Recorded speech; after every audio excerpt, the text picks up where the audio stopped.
So, we have not yet shipped the beta. That is what we want to do. And to do that, we will finish the things that need to be finished. Specifically with the messenger. We are gonna... What is going on?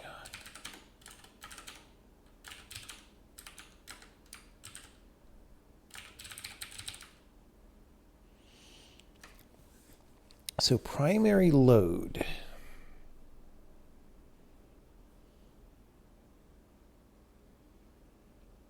I think that's what we do for now. Yes. Okay, so in this find or make unique file name, that's going to go away. Actually, before we do any of this, let's make sure we are correctly updated and everything runs. Whoops. Because I was doing some big stuff today, and I just want to make sure everything goes.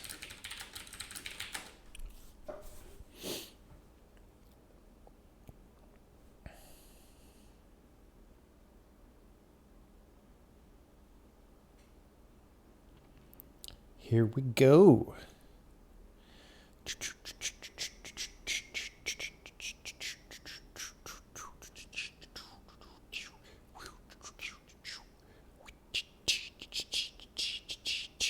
If I considered running the compiler on the cloud on a magic supercomputer to provide maximal value to the people. Yeah, I mean, the thing that people don't understand is that the problem with compiling code is that you have to run a command from the command line, for example, right? And like this. And because it's the year 2021, the compute power required to parse a command line such as this and dispatch the command is just immense. It's so difficult for computers to do that in real time. And so you need a very powerful computer on the cloud to like break this into the separate argument strings and then launch the command.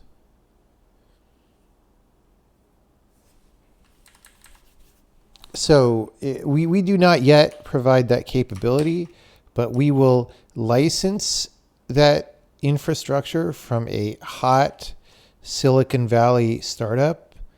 And yeah. So I'm sure I was using data structures in here. String.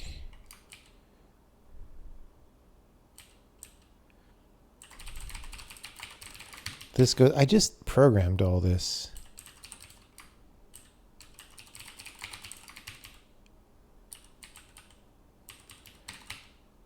But it's going away. Boom.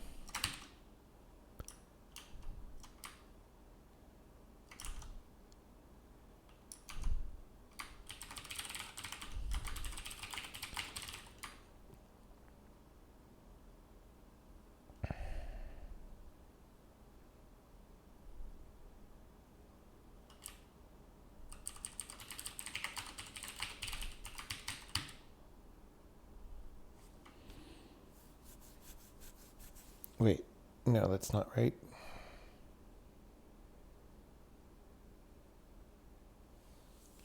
Yeah, no, I guess,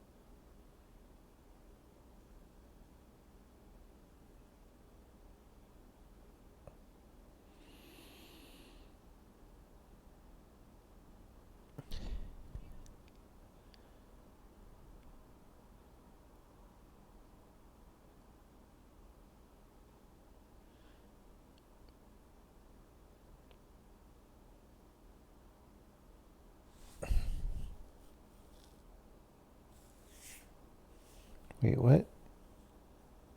Oh, I see. Yes. Okay.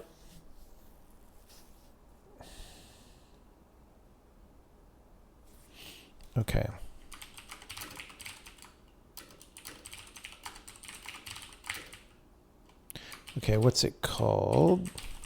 So basically we had this file name field that we were using that was just a string, and now we've changed over in the new messaging system to not use that on the code nodes. And so I've translated everything to not use the file name, and now I need to take out the file name. And the last thing using it is this stuff that I recently actually did about getting the message system to like deal with it.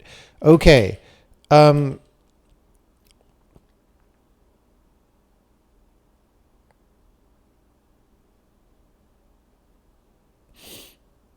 So,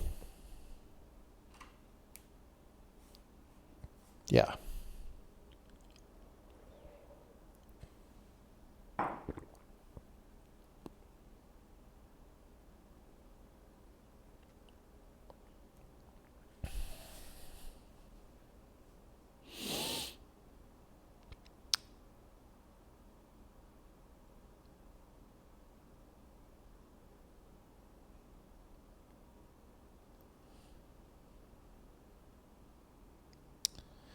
So, if there's a code node, right, then we can say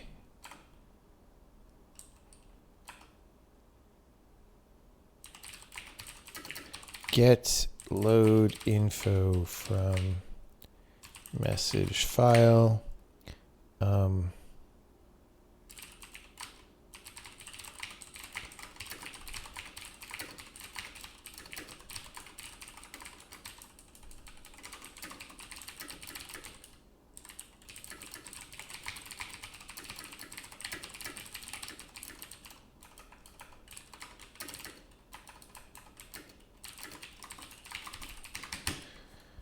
Okay. So I need to write this function. This is not a thing yet. And we'll do this.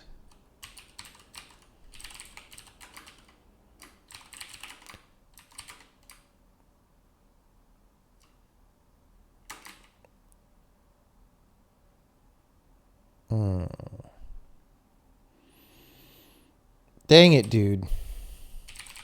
C++ sucks. This doesn't include... Oh, it does. It does include the header that we would need, so we can inline this. Okay. Oh, it's getting cold in here. Anyway, I'm going to do a kind of a janky thing, but that will suffice for now. I'm going to go...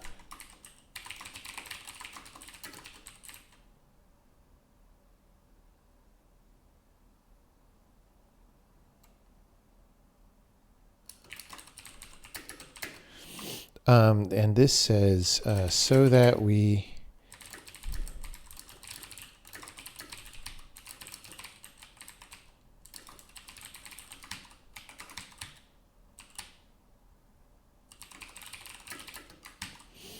Okay. So then down here we go.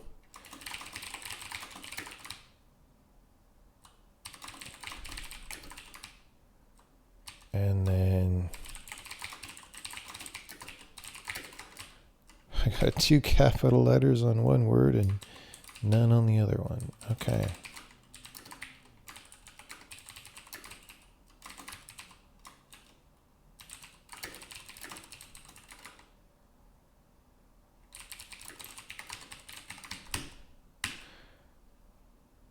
Okay. So then when we write that,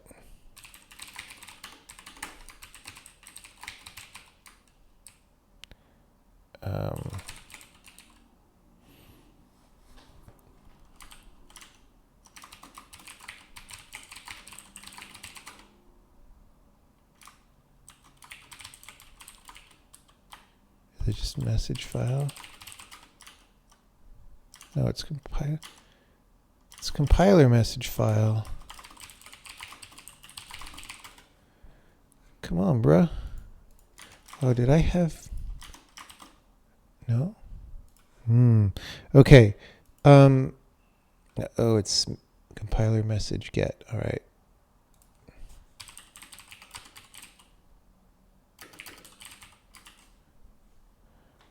Okay.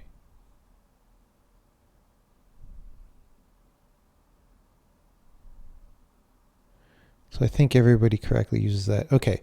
So we're just storing that in there and we're getting it back. Now we also want to do this in here.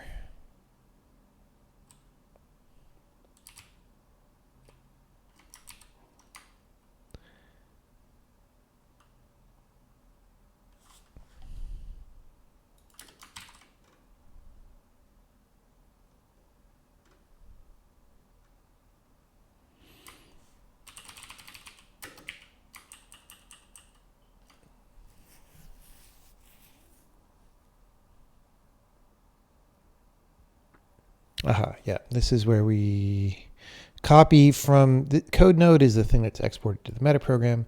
This is our thing, and we want to set that. And we don't have find or make unique file name anymore. Not going to do any of this stuff. We're just going to say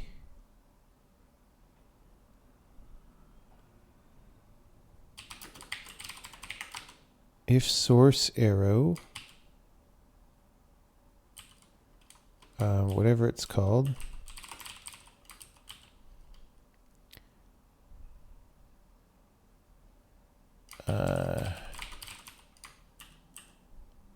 source arrow and closing load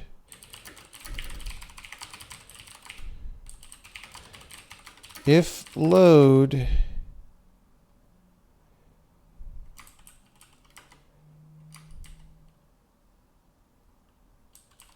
let's just do this.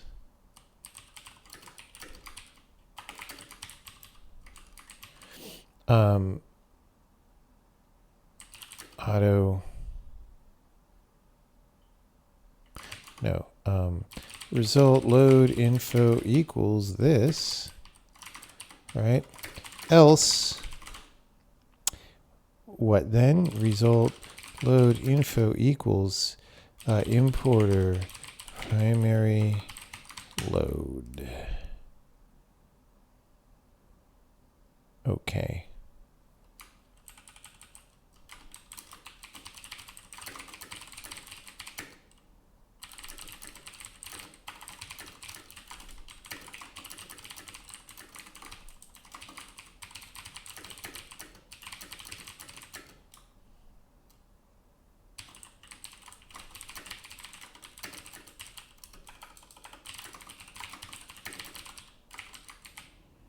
Okay, so this can all go. This can all go. How's that? What? Interp.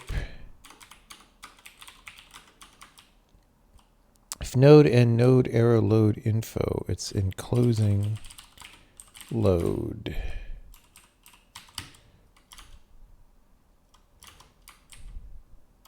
And actually, the whole point of this was I wanted to sort of at least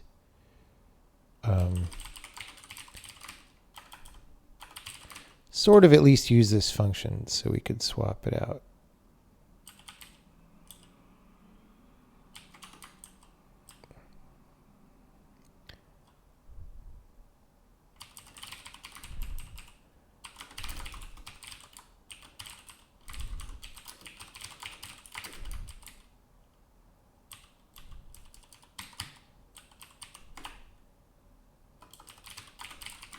Okay. Okay. Replacement name for replacement name. What was that? Yeah, we don't want that.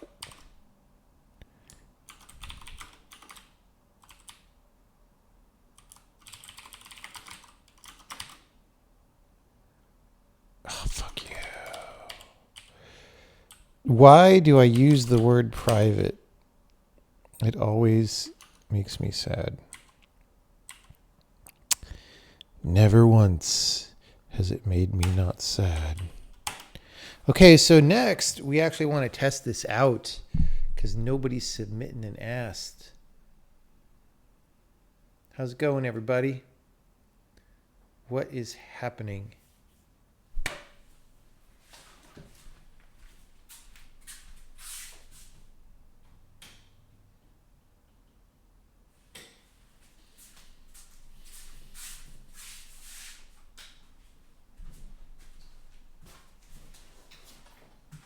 What I learned today from the wise people on Twitter is that web programmers cannot imagine how you would ever center text and control spacing and stuff without CSS, and that if I don't think CSS is great, then I'm stupid. That's what I learned. That's what I learned. It was great.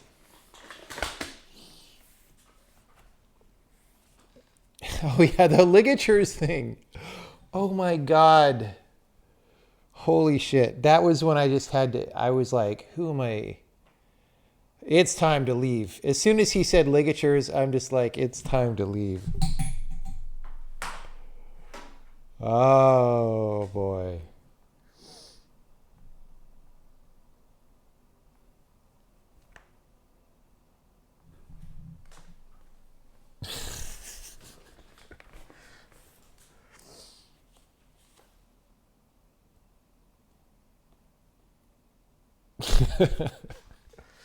It's like I have this for some reason. So on the one hand, I kind of think a lot of people are clueless. Like I know that. But then I start once in a while, I start trying to have a discussion with people as if they weren't clueless. And holy shit, that goes wrong most of the time. Oh my God.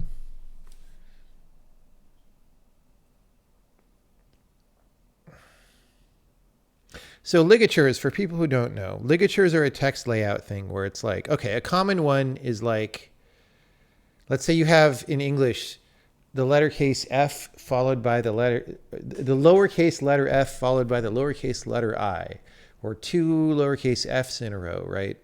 If you just print individual F's on top of each other, they look kind of messy. So what you do is you make a special character that's like F followed by I or F followed by F, right? And it's just a way of making text nicer. And like this dude was arguing that because of things like that, it was very difficult for computers to render text quickly.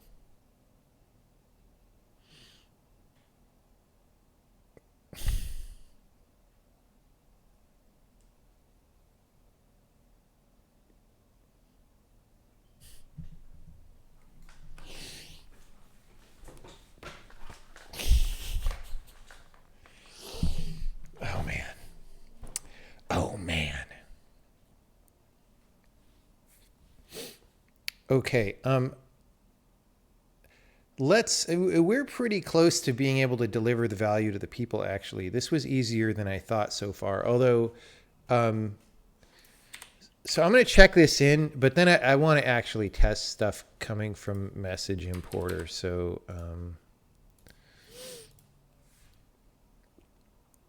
why would they be slower? The dude, I mean, I understand. So where this guy was coming from was just, so people have this kind of assumption, and this guy was one of these people, that the people who make browsers and the people who designed all the pieces of the web and stuff were super smart, and therefore the things that they built must be the right, best way to do things, right? And so then he was kind of trying to post hoc justify then why it must make sense that it's hard to render a web page faster than a web browser does. And as an example, he was just going to like these pages about people trying to do text rendering libraries and like mentioning all the things that were mentioned on the pages. and like ligatures was one of those things. And so he brought it up as a complication that somehow meant that computers cannot do text at 300 zillion frames per second. Like, it's this kind of thing that people do where they don't actually know what they're talking about, right? But they're kind of like back solving from assumptions that are, by the way, the assumptions that I'm attempting to convince them are untrue, right? But they're assuming that those assumptions are true and like back solving from those.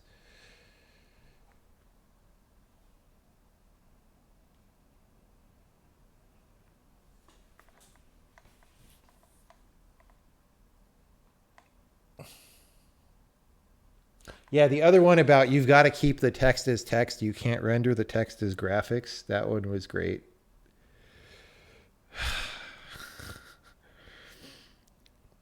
It's like, I don't, okay, here's the problem, guys. So as events start up again, 2021 and 2022, and I could go do some lectures, I want to do some speeches about like, here's what it would look like if you attempted to simplify the so-called technical stack down to what would actually do a good job at achieving the functionality that we are currently getting, right? That's like one of the topics that I think would be interesting to talk about. Now, nobody's ever going to do like whatever plan that I show, but it's just like somebody at least has to make a picture of what would be good, right? The problem that I have, though, is like what percentage of people are going to say, but ligatures, or but you have to keep the text as text? Like, what percentage of programmers is that? And if it's too many, then the speech would have to be so long to like just like, I don't know. Like, I'm kind of freaking out. Like, I mean, I guess maybe what's happening is Twitter sort of self-selects for the people who are going to argue the point. And some of the people who are going to argue the point are arguing it because they really don't know better, right? Some people might legit disagree, but as far as I could tell, I didn't get any of those. So it might not be an accurate reflection of like what people understand. But like a couple of the people who were arguing with that level of argument quality, you click on their profile and it's like, I'm the author of Zingtangler and Zoop Momber, and I ran Xchief at zbiblibop.com. And so, yeah, I mean, I guess maybe I just have to ignore that. It's just, though, like, if I put all this work into something and it just fucking goes over everyone's head, that's not that helpful, I guess.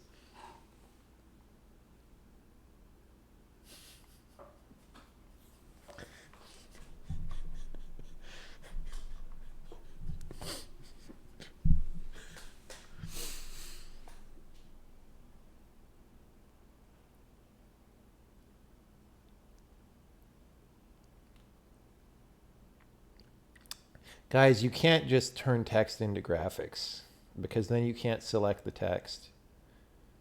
You can't have screen readers read the text. Okay. So switch the way message importer does load directive. Load assignment. So now the last thing to test, there's sort of two things to do. One, test that when we import stuff in various ways, that it gets assigned something reasonable. And by something reasonable, I mean, going back to our test program that you may have seen last night, it has to have some kind of location assigned to it. Like, we want to guarantee that it's not null so that you don't have to like defensively code against null.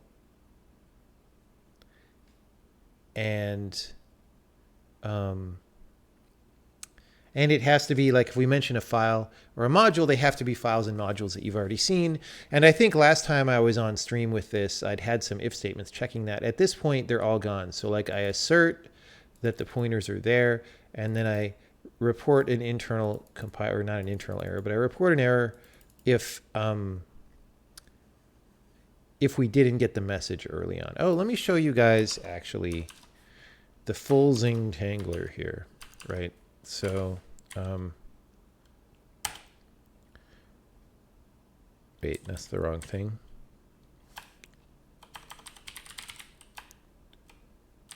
All right, is that it? Yeah. So at this point now, like before, there were still a few declarations at the beginning that were compiler generated that were making a bunch of ugly tildes and stuff. And now all these primitive they kind of lie and say they're in the preload, but that's fine, right? Preload means stuff that loads before that the compiler needs to run. So the OS declaration and all that is handled. All this is handled. These prints are actually our user level program printing all this out. And then I do a summary that says what all the imports are, right? Because we made a hash table of them as they came in, and then what all the files are and how many tables. So as these come in, we're like making hash table entries for files and imports, and we're filling those out. Just as an example, like if you're going to make a tool that looks at a program or something, and you want to know where everything's coming from, this is just doing the very basic. It's not really doing anything useful with this information, but it's just categorizing it in that way.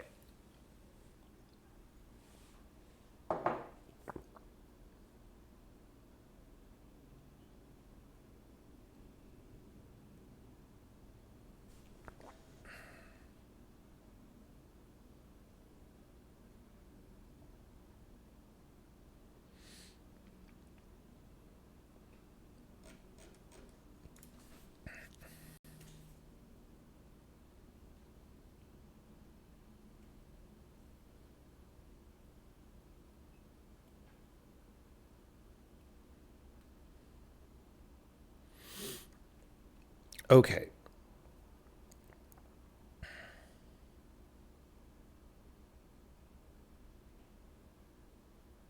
So there are two ways to insert things that the message importer, which we have just modified, will then put into the program, right? One of those ways is with the insert directive, and that'll be the easier one to do probably. And then the other one is by saying compiler modify procedure. And we'll do both of those, and we'll make sure that they work and provide valid information. And once that happens, we can ship the value to the people, I think.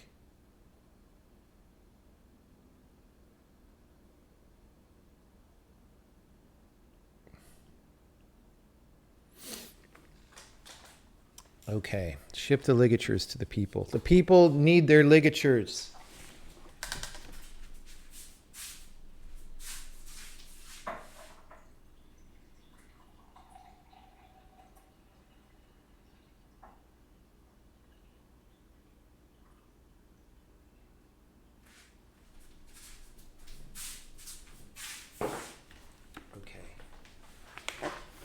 So actually, we can also add a string while we're at it. We can go target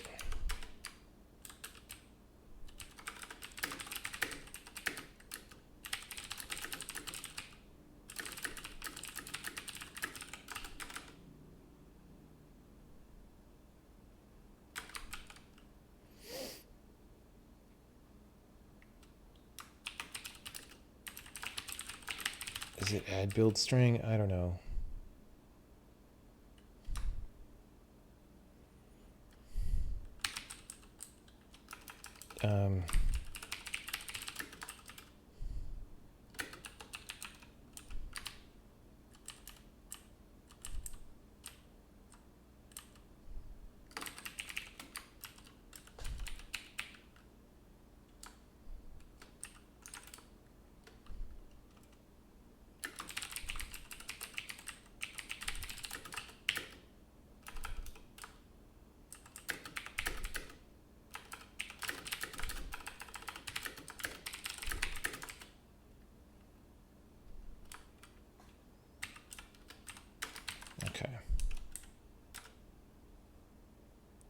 Add builds. Oh, because we didn't get compiler. Compiler. There we go. So, string. No, that's the string module. Preload, compiler, runtime support, Windows UTF-8. Oh, that's probably comes across as main program. 2 files. Hold on. Yeah, added build strings. Added strings. Okay. And that's these 2 declarations. And that's being categorized as main program is the import, because one of the files is this target file and the other one is this one. Okay. So that works. Like, that's great.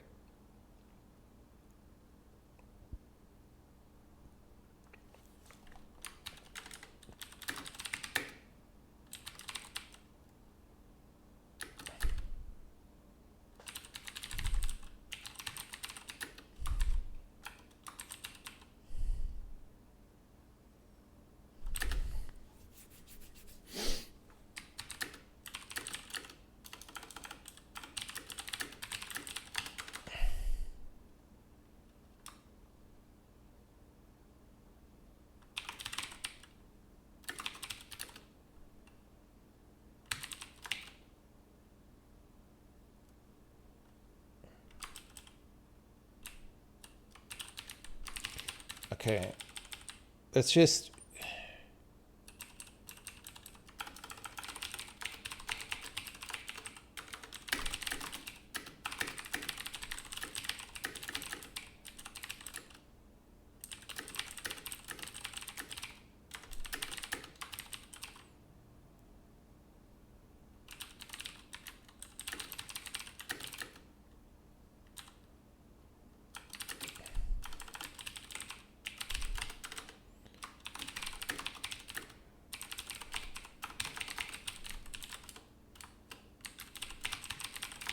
okay, so we have to write both of these functions.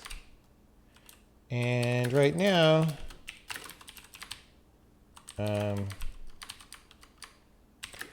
just going to punt for a second. Return.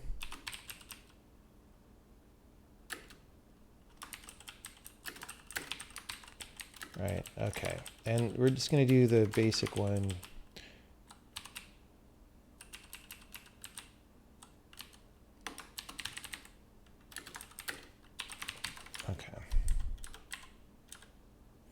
Okay, so I don't know why it says, oh, because this just loads another file, that's why. Anyway, where's the added strings? That's still 2, right? Because the ast gets flagged differently. Main program, main program, main program, main program. So it's working so far in the sense that, like, this thing is not barfing on any of it. So what we're gonna want to check after I modify this to be dynamic is that, like, the values here actually may be reasonable.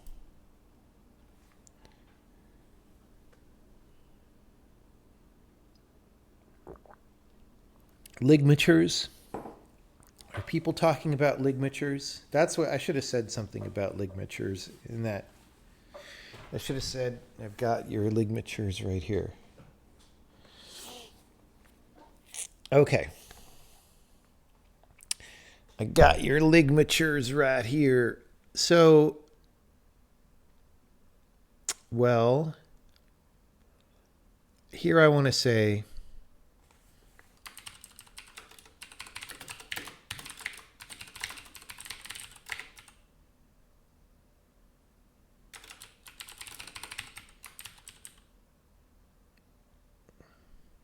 I have to do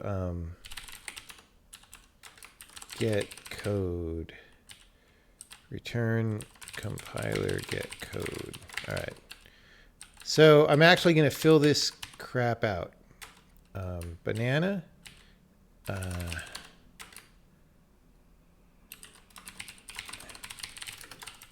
But I'm not going to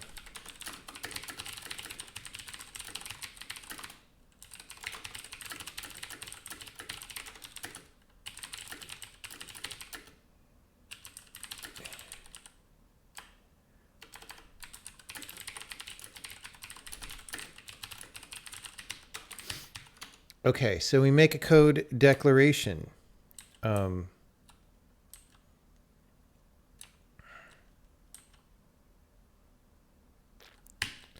Decal dot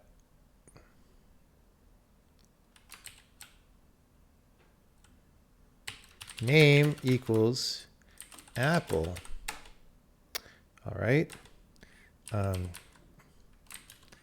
Decal dot root expression equals expr. What is expr? Expr is new code literal. Code literal.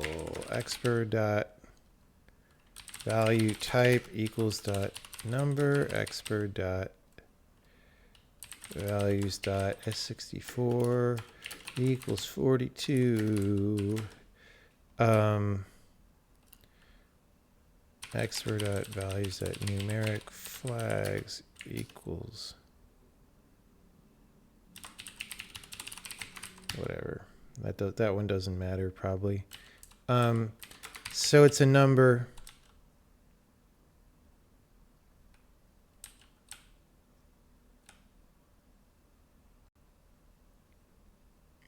Okay.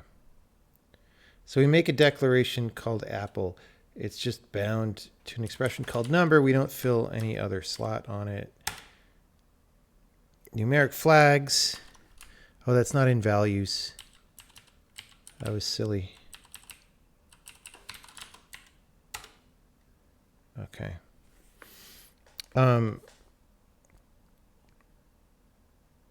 Compiler get code frickin' crashed. That's not good.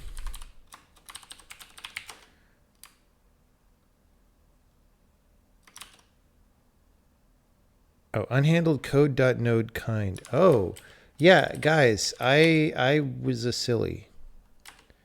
Hold on.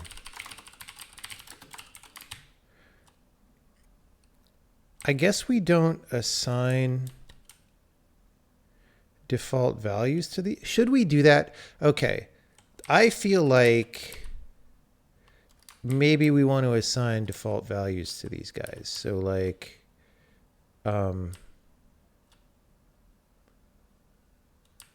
for declaration,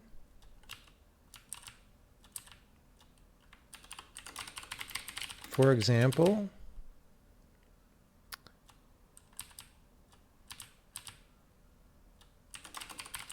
see, we're importing nodes and we don't know what they are. And maybe we should have a better error message for that. But for now, it's fine. I'm going to say kind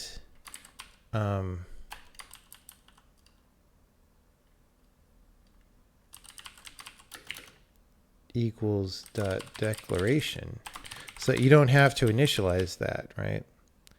And then for an ident, is it ident? Ident, and then an literal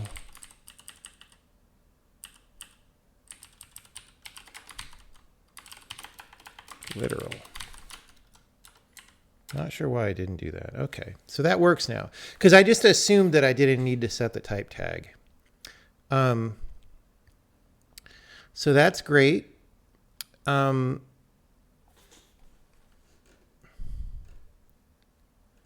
have added as a string, banana, other added as a string, and apple down here. So that all appears to be working.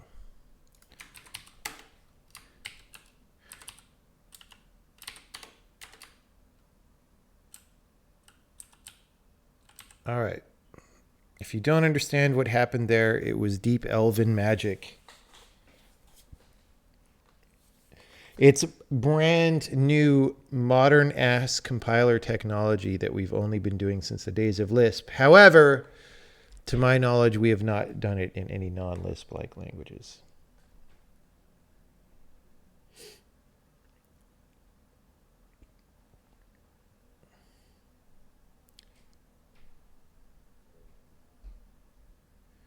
Do we handle CPU cache alignment to the extent that you can disable the branch predictor? That sounds like a string generated by GPT-3.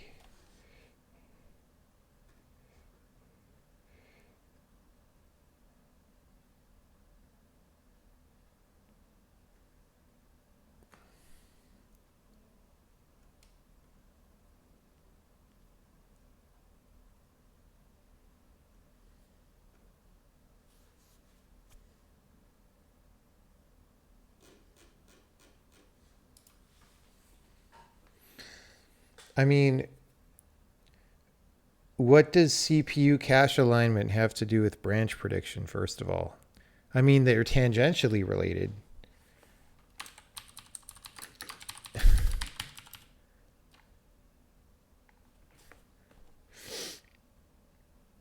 Okay, let's actually have the main program here.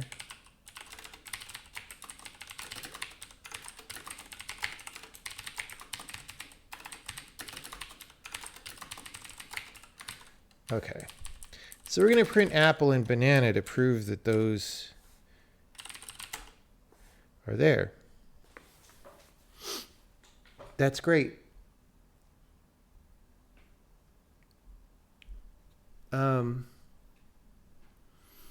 So now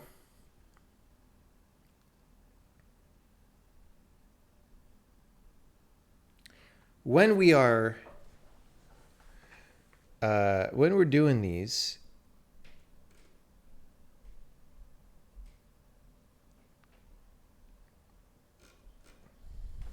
I want to actually print out the location of apple and banana to see what they are. We at least now know that they're set to something. Otherwise, this code would have barfed. So that's great. That means we can ship the value to the people. But I just want to know what they are.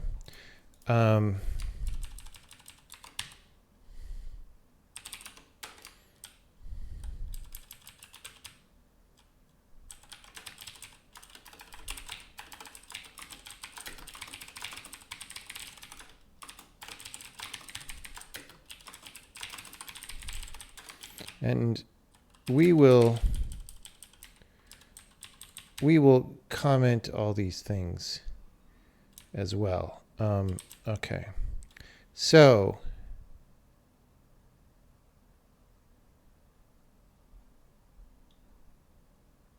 oh no, I can't say banana here too. That'll be confusing.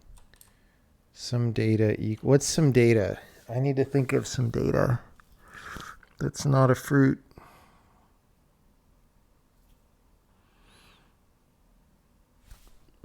Q5 earnings report. Okay. So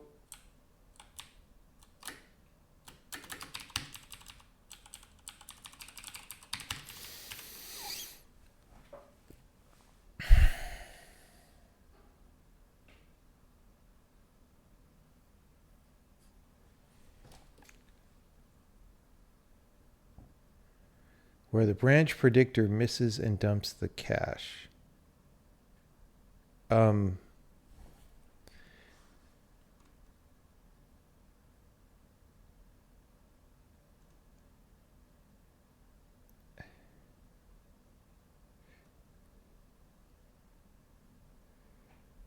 Like, you're talking about stuff about the CPU that is in the hardware. Like with some things, so on the PS5, for example, you can tweak cache coherency policies and stuff, but like the CPU works how the CPU works. But maybe I just don't know what the question is.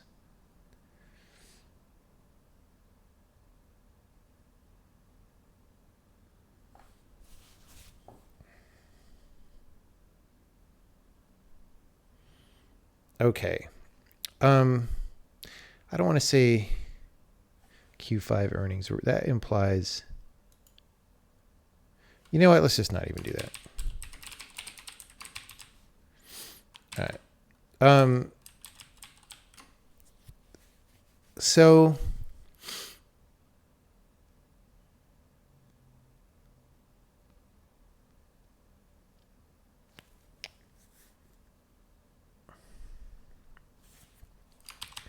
when we get a declaration.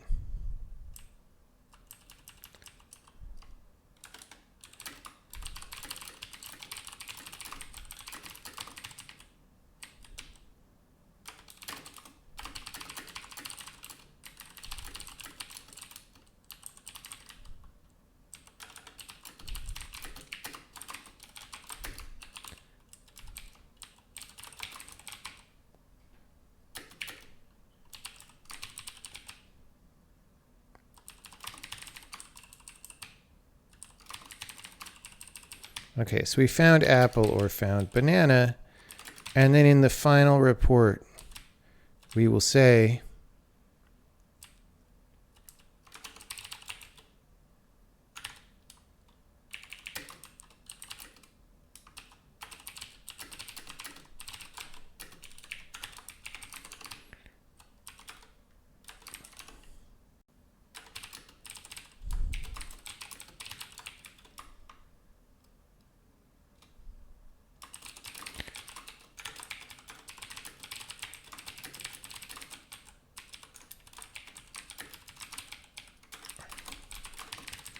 so we're still not printing the location, but we'll do that in a minute.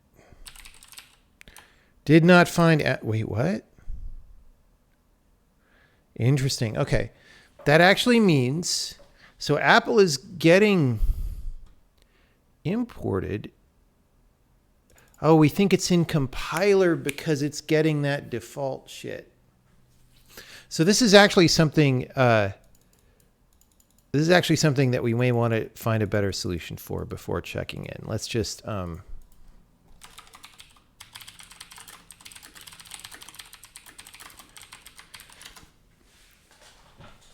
The reason this is happening is because we didn't supply one, and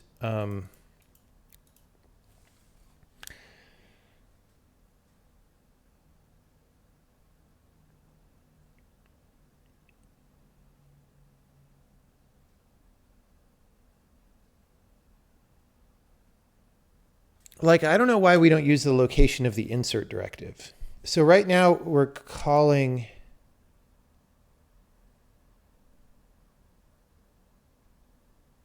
Hold on.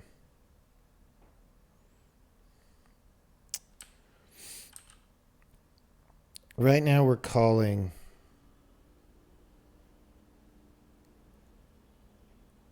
We're saying insert run, return me a dynamically generated code. So when we do the insert, we should just use the location of the insert.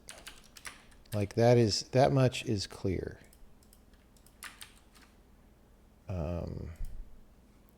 So why are we not?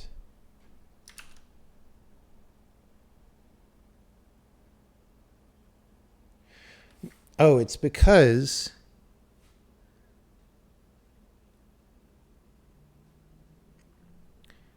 we actually assign a location in compiler get code.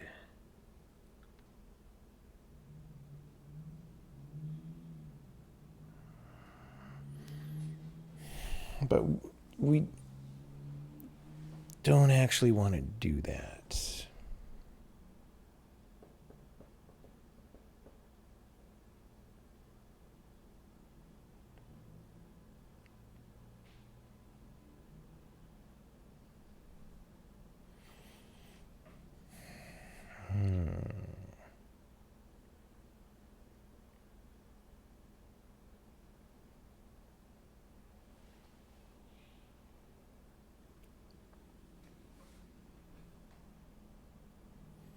Okay.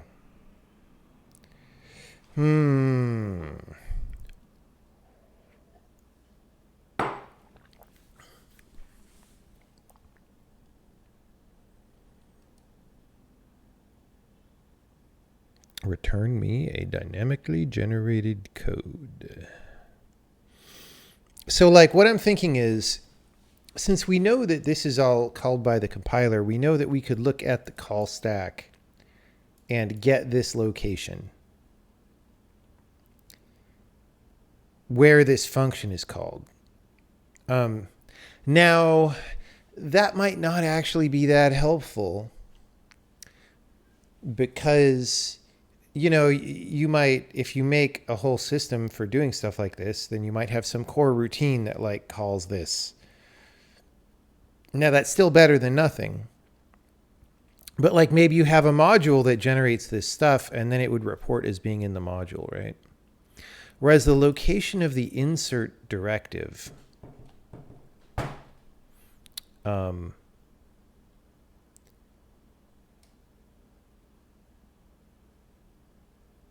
is maybe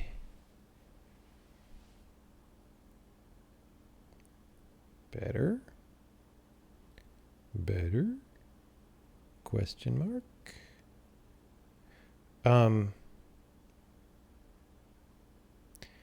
But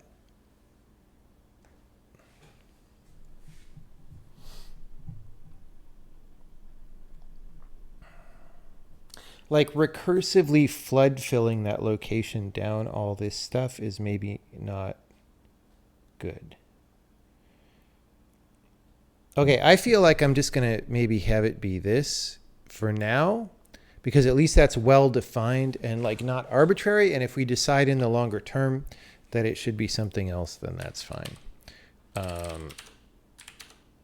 So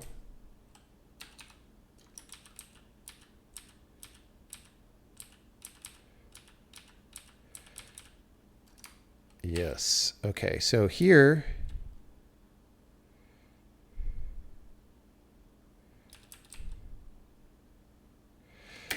else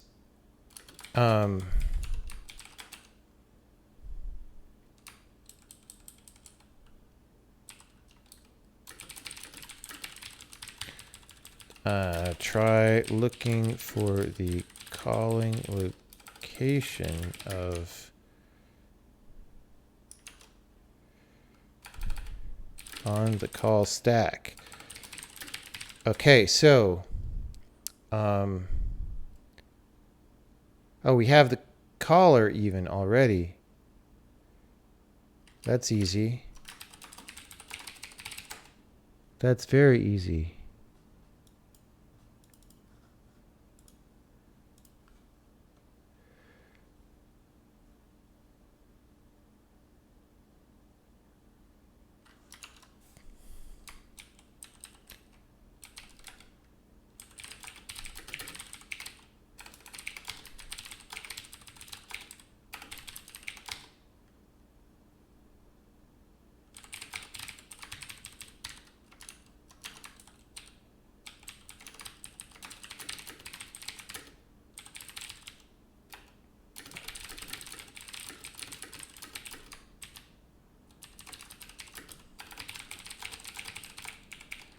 That makes sense. Okay, so then we're not going to need that default probably. All right, so let's do debug because that is what we are doing. Okay, we found Apple and Banana. Look at that. Main program, Apple. Tim Apple is the main man in the main program on Tim Apple's Tim Apple campus. Okay.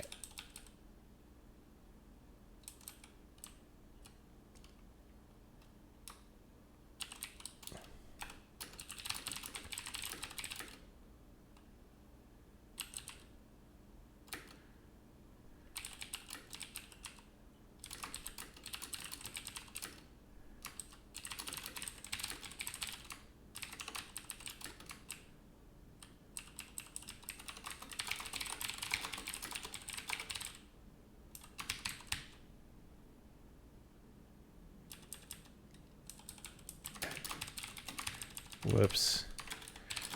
I almost made a bug there. All right. Okay. Apple. Found Apple, found Banana. Where did we find Apple and Banana? Let's finally print that information. found apple.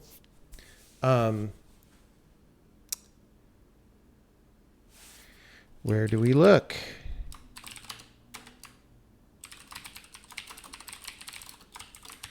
So declaration is, of course, a scope entry, which is, of course, a node.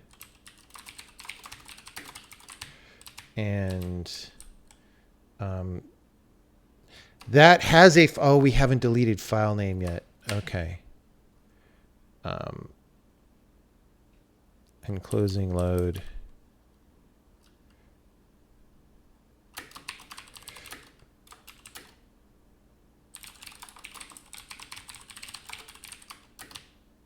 Let's just do that. Super lazy. But not as lazy as web programmers. Boom. Found apple. Found banana. Put the %. Found banana.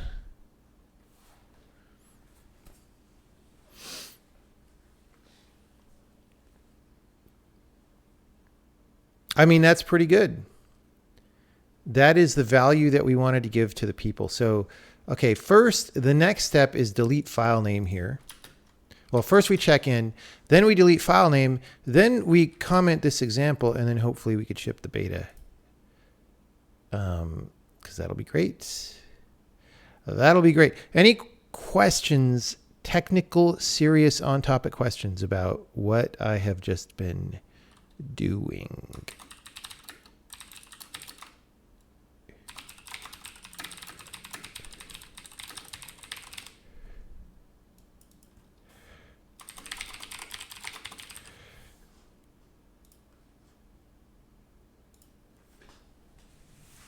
One lives left hit comments above. So we're checking every procedure for a callback note, and if we find one in the main program, we do something to it. We ignore anything in a module. We insert a proc from a module that should get a callback. We insert a proc from a module that should get the callback, but we ignore it because it's marked as from module. I mean, you kind of have to, so I guess I don't understand in that scenario, how are you supposed to know the difference between a module inserting something that is for the module and inserting something that is for the program, right?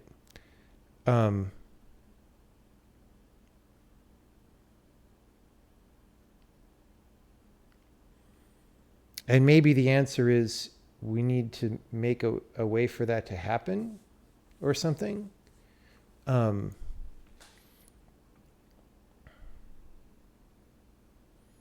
Like I could imagine something like add build string or insert, like taking.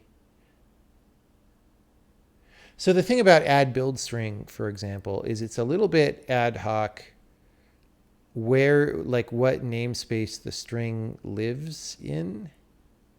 And that's a little bit weird. So I think there, no matter what, we need to be able to provide something that says, where does that go, right?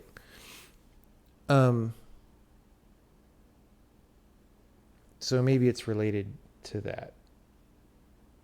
I don't know. But like I feel like that's something that like, that's the reason we're doing this is so we could figure out those things that still need to be specified.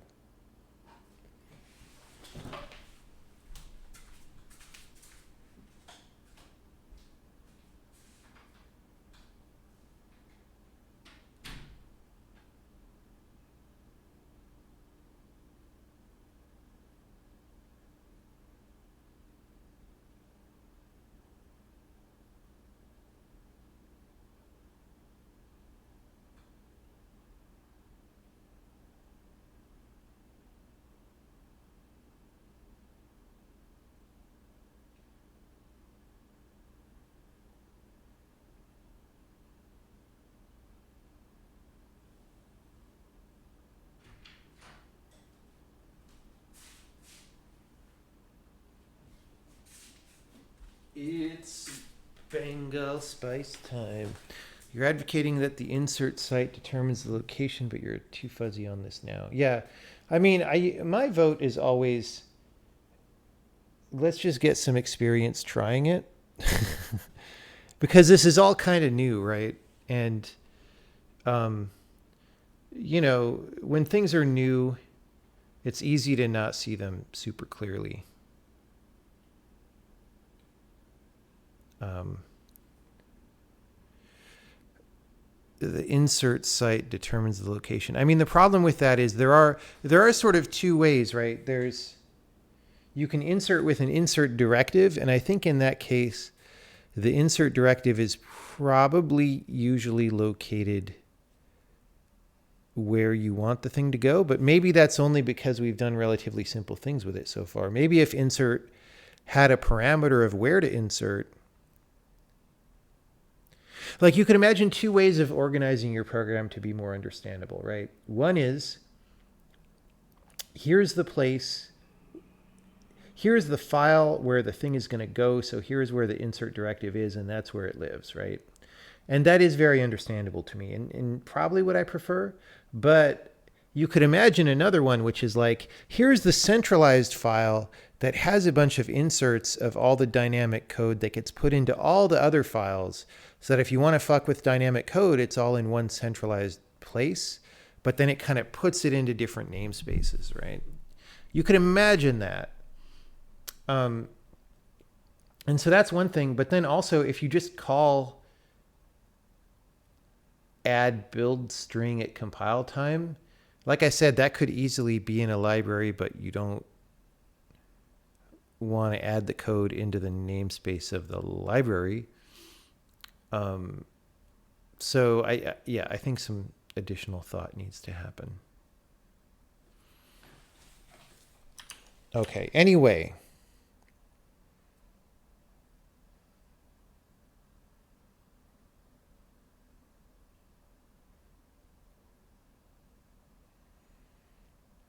The thing is, so the last thing to say though is for this defaulting that I was doing here only happens if the nodes are null. Like in these cases, like in this case, when I dynamically generated them,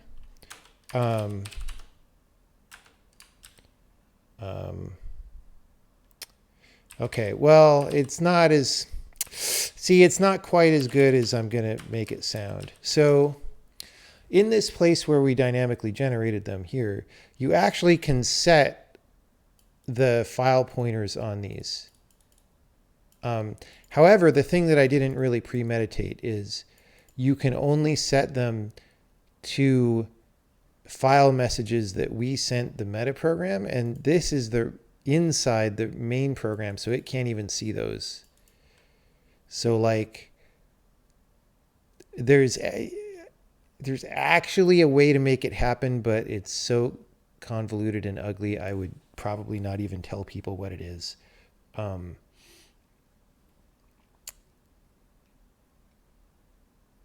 So this is going to require further elaboration, I think, no matter what. But I'll be happy enough to just get it. It's going to be way better than what we already had.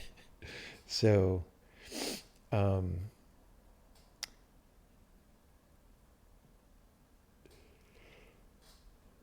yeah. We'll insert either a string or a syntax tree. You can give insert something that,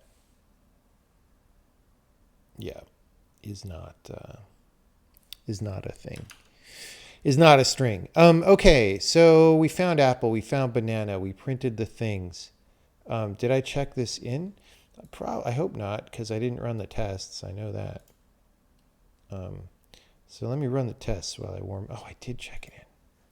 Let's run the tests anyway while I warm up the water. I don't think anything is going to be broken.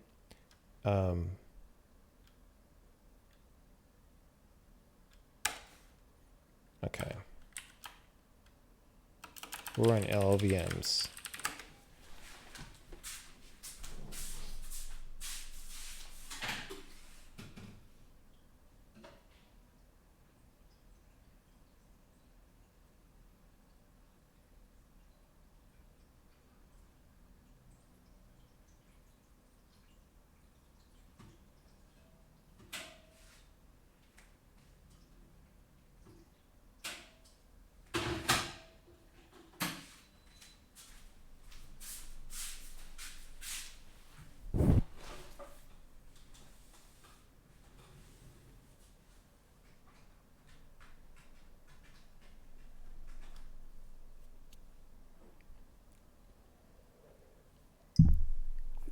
Okay, so I seriously checked that in. Okay.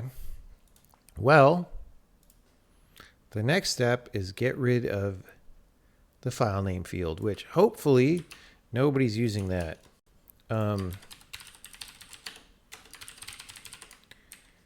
Not that file name field, not that one. Not, oh, yeah, this one. Boom, gone. You have to correspondingly take it out of here, or else everybody will be sad. There we go.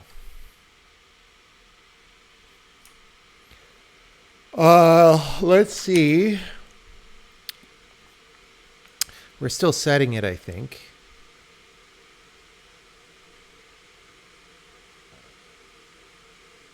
Is anyone using that? Let's see.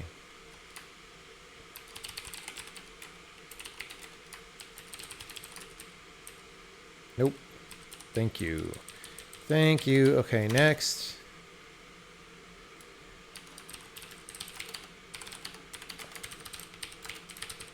Yep, this is still being set. And message importer.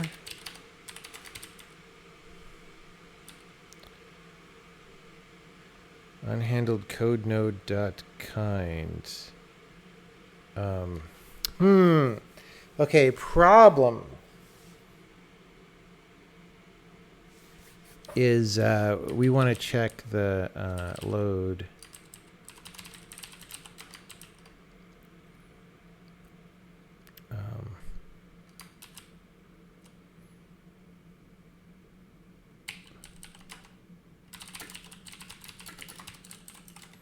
If source node and closing load, right?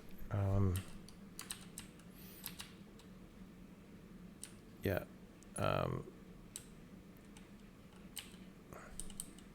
Actually, yeah. Okay. Get what did we call that function? Get load info from message file interp source node and closing load. If load file name equals load fully path file name.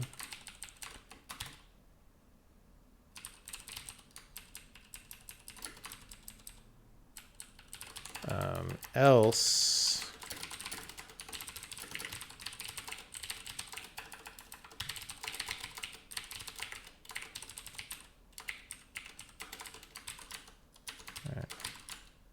oh, and then we put file name here.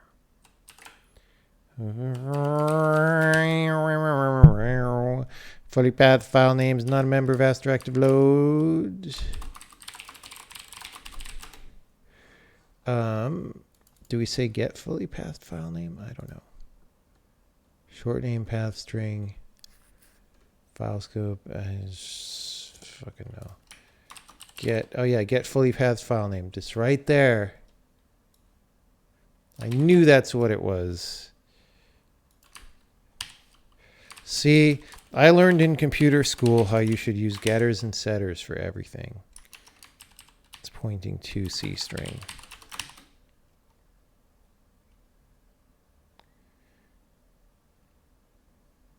Inject a run procedure call which has a parameter that's a non-trivial data structure. So you print the address of said structure to the builder string as a raw address and then cast it back from a pointer. Yeah, that's what I was about to say for the other thing that you really shouldn't do, but you absolutely can do that. I mean, it is spec to work, actually. That is like legal.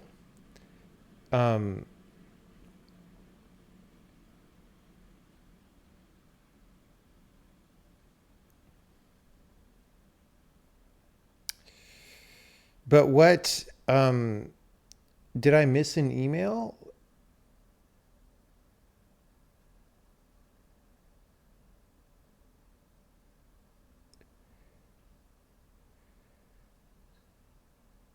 Did I miss something that's important?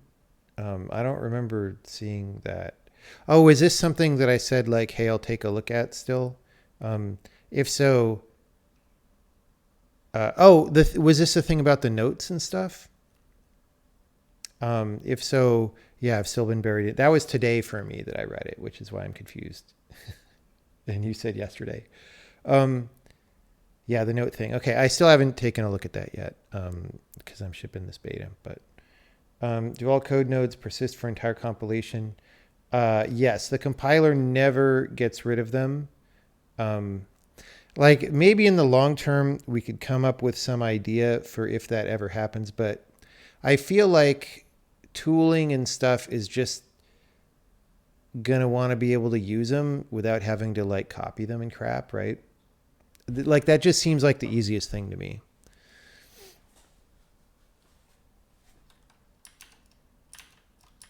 So for now, the spec for now is that they live for the entire compilation. And if we have to change that later, we'll see.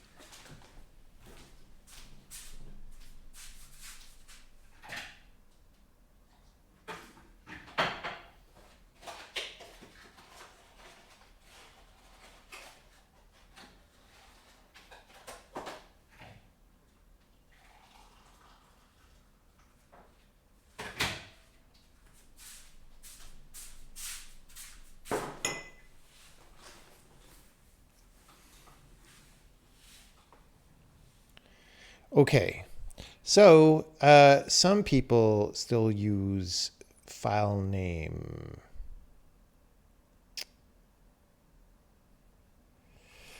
Let's make it easy to get file name from a thing. All right. So how about get file name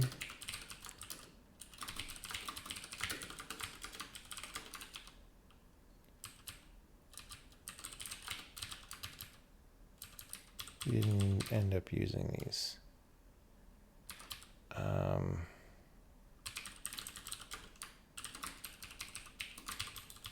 Okay, so code node is here.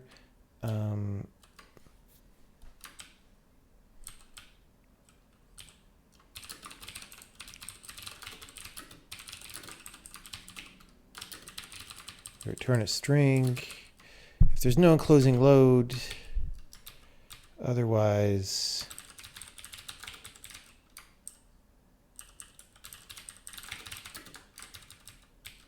return node enclosing load. Fully pathed file name.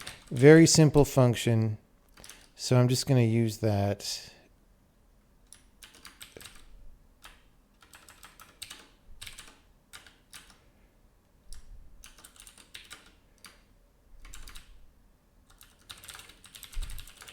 We might want to change the API to compiler report. So you could just pass the node. In fact, there is one probably, and we just weren't using it there. Right.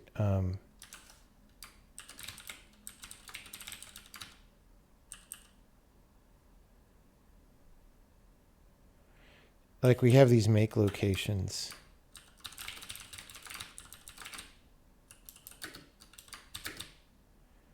Yeah, like these are older versions of compiler report that I left around anyway for compatibility.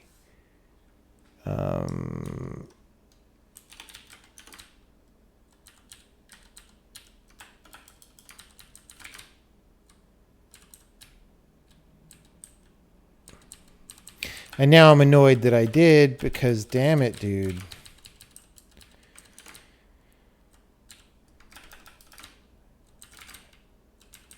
Okay, I should put, I should mention this.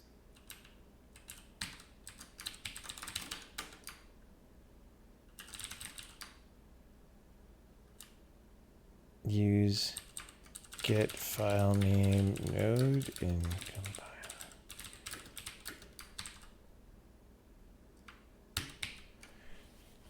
Okay.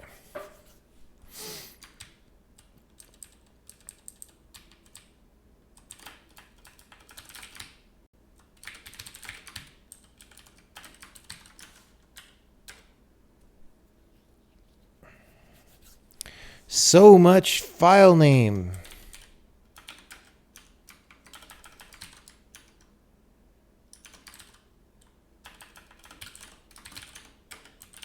I guess I knew I was in for this. There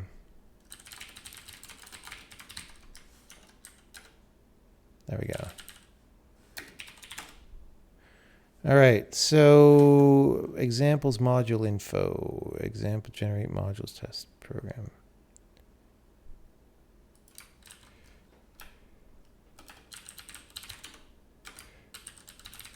I didn't expect that there would be so much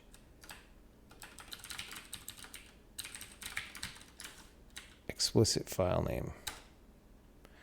All right.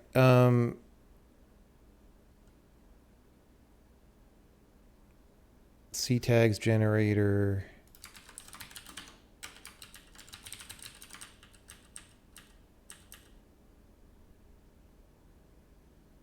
Okay.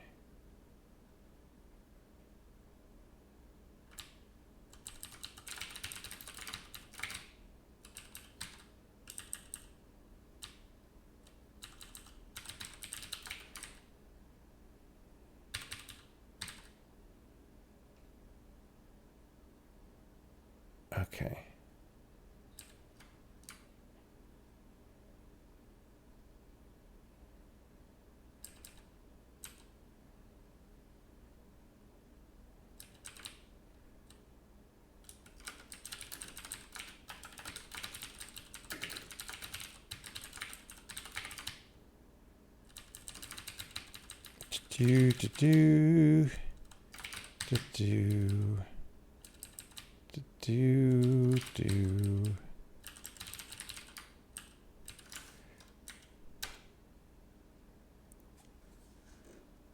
Dear CTags generator.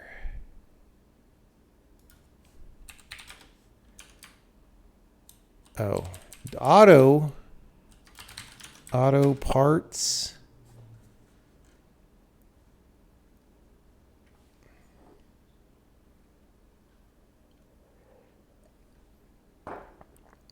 Wanted code node given symbol. Okay, right. So I assumed that this was a thing that it wasn't. All right, look at that. Brace for all the places that do contains file name modules. Yeah, well, I don't know if I have very much of that. There's one. There's two. C porting.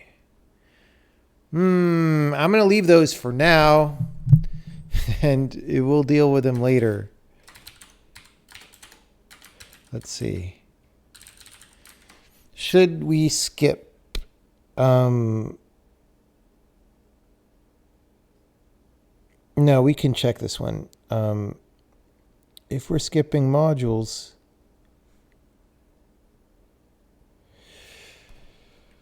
then we're going to say main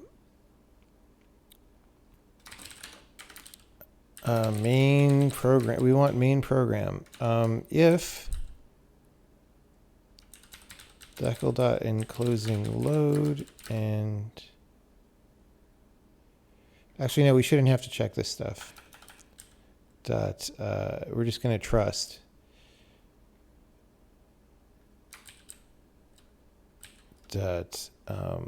Enclosing import dot module type is not equal dot main program. Wait.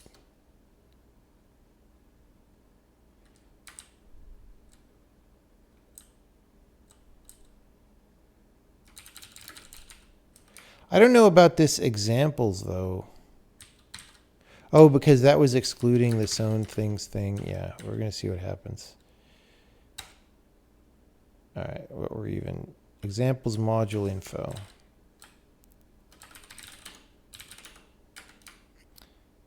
Dot file name.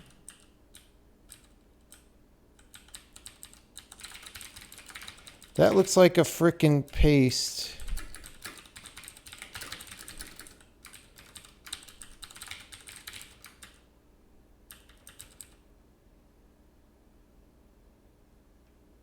Didn't I have a frickin' location?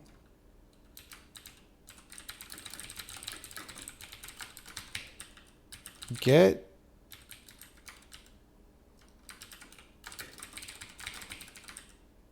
make location from a code node is like literally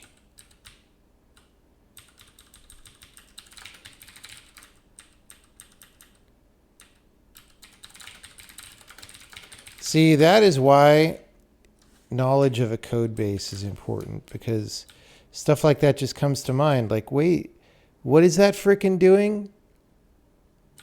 Squeeze me?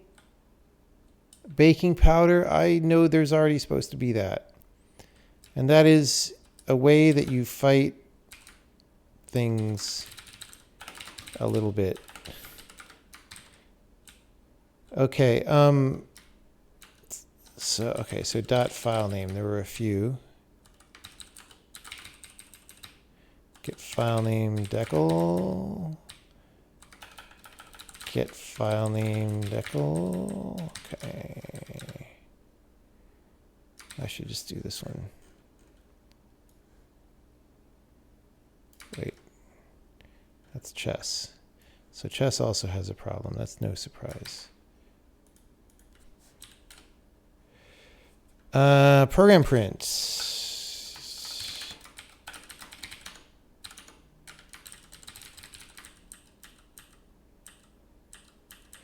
Lots of dot file names. File declaration. This just says it's a declaration with the appropriate output file.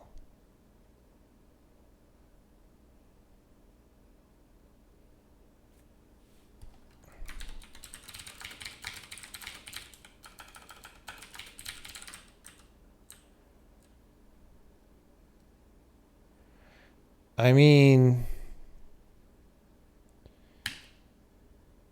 what fucking ever.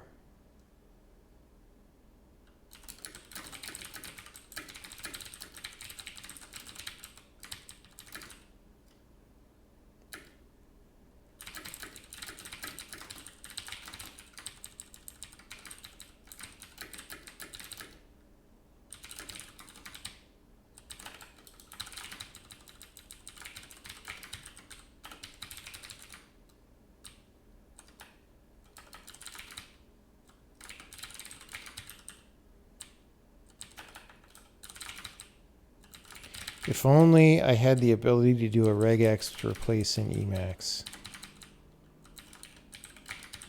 But like communism, it failed every time it's been tried.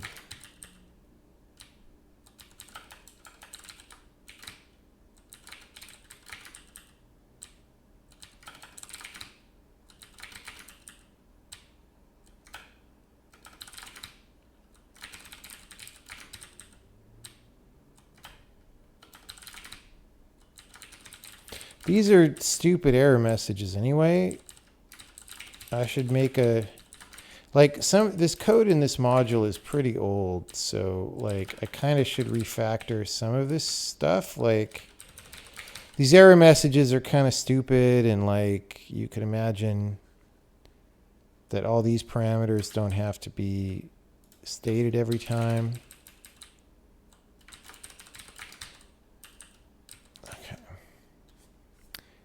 Anyway,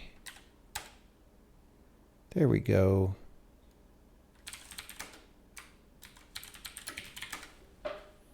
So chess is going to fail, probably. What is the bus factor?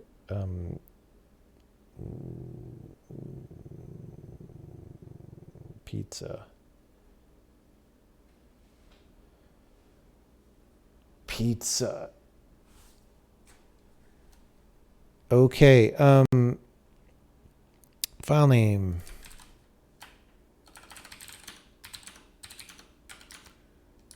$840 compiler report. Let's try just switching this to the newer thing. Compiler report.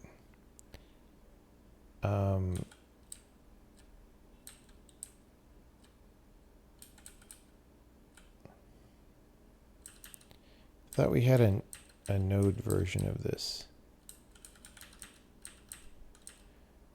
I guess not. Whatever. Whatever.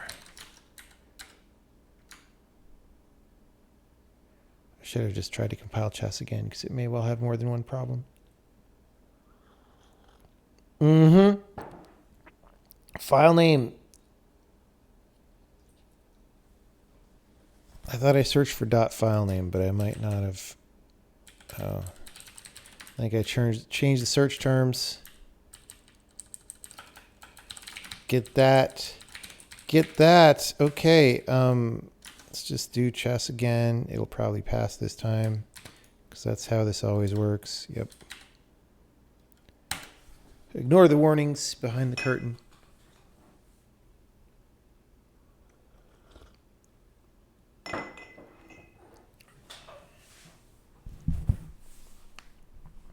How many people could continue it in the correct direction if I were unfortunately not able to continue the project? I mean, 0. Like, I don't know anyone who could just pick it up and do anything remotely right with it. Which doesn't mean there isn't someone somewhere in the world who could do that. It's just I don't know who that is at this time.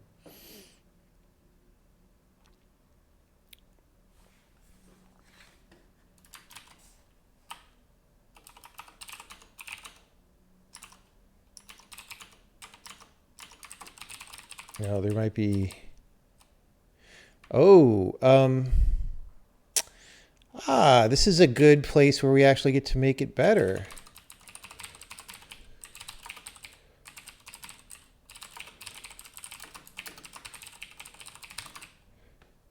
I mean, it's more text, but it's also less lame.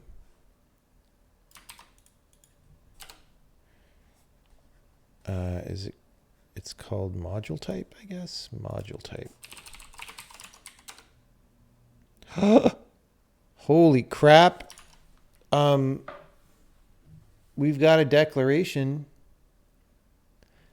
that either has a null load or a null import.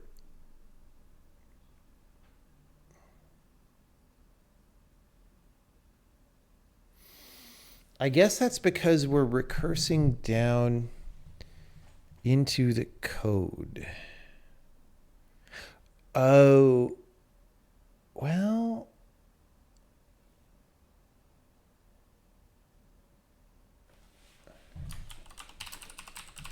Let's see if this fixes it.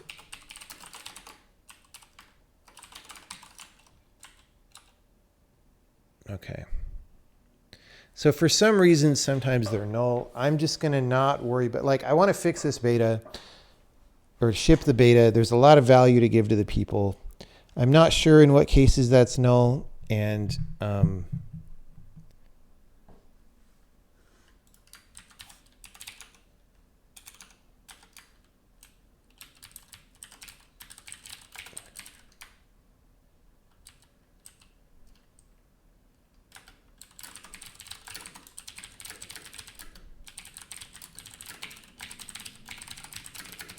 we do encounter some declarations that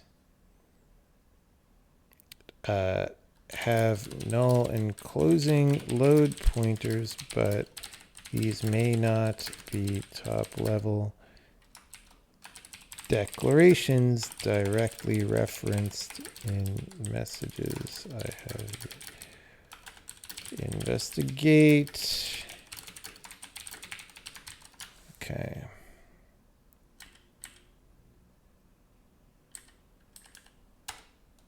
Okay. So who are the people getting the value? The beta testers are getting the value.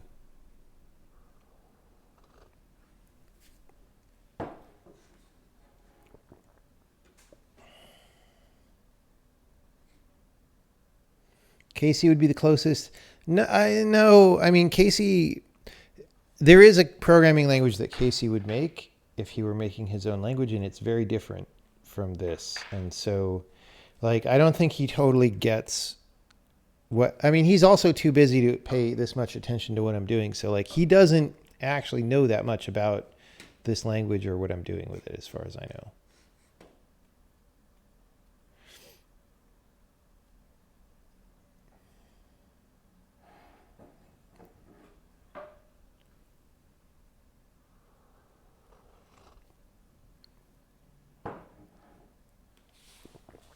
Okay.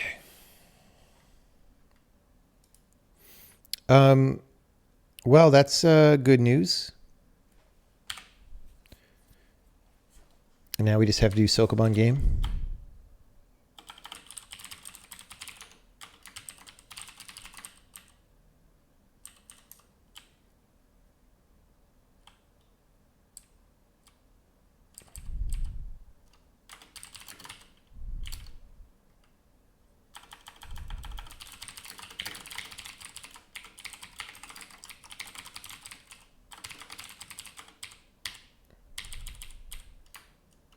All right.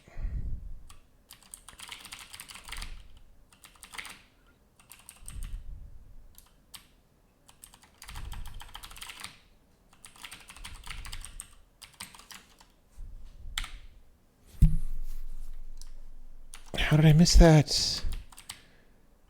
Missed it. Missed it.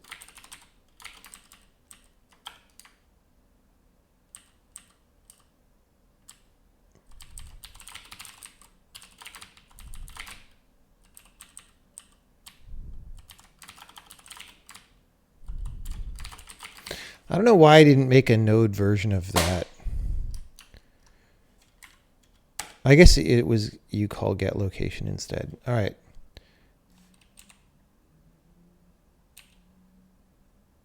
I'm a little worried by the 700s, but it's probably fine.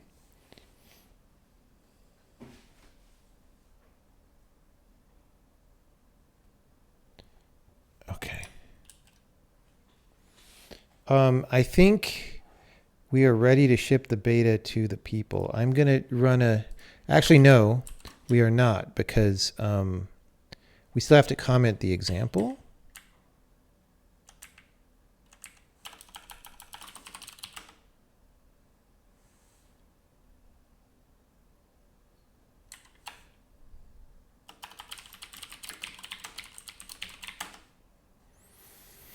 But I want to run tests in debug mode in case there's an assertion or something. Because that was a pretty major thing to do. We removed a data structure element from things that are in a lot of places.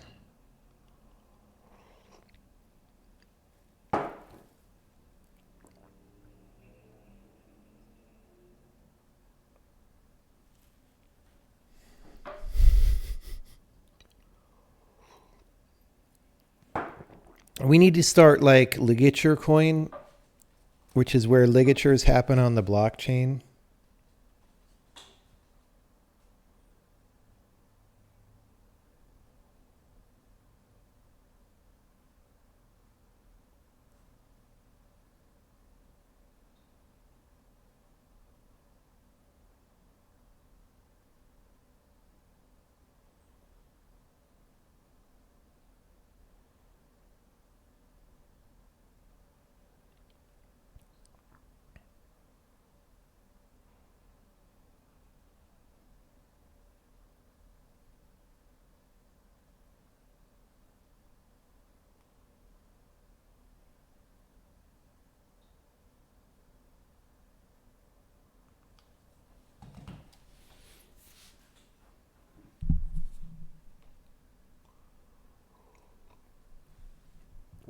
Have I seen Chia Network? No.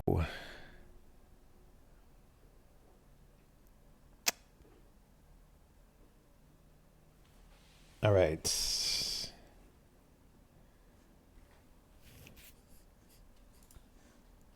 Now, we are committing all this. Remove file name from code node. That's major. All right. We are very close to giving the value to the people. All we do now is we kind of document this, which is already partially. Okay, we did that, and we're going to do this. All right, so I'm going to say, now that we have collected all that data during compilation, print table summaries below prints it out.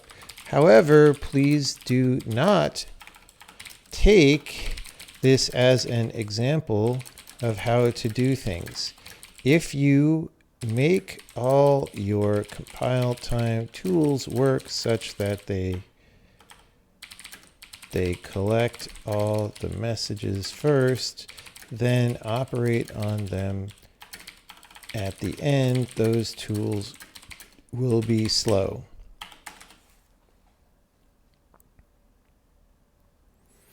After all, if we thought if we thought there were no downside to doing things this way, then why wouldn't the compiler just give you all this information at the end of compilation and not make you have to listen to messages? Actually, there are a few reasons, but one of them is speed.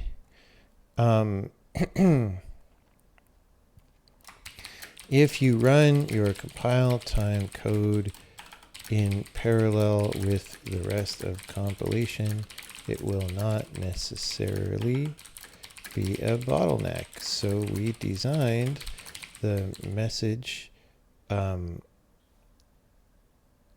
intercept system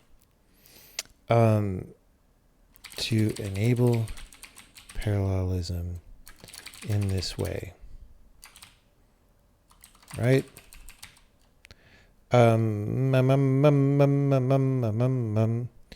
If you can do work before the end, it is probably a good idea to do so. But in order to keep this example simple, and because you are likely to always do some kind of summary operation at the end, that's what we are. We are showing here a thing that just collects information and shows it at the end. Okay, whatever. Bad final paragraph. It's all good. How's the compiler book going? I haven't been able to work on it lately. I want to get back to it. I just have way too many things going on. Maybe after going to the shooting range this weekend, I could do that.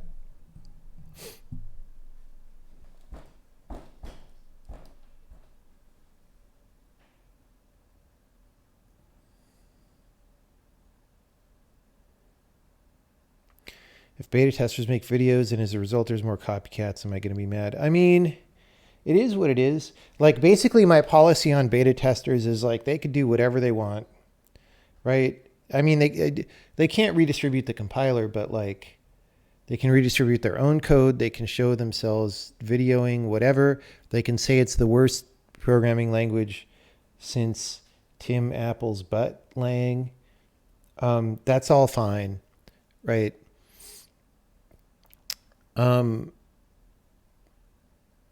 But it's just one thing that makes, okay, here's the thing.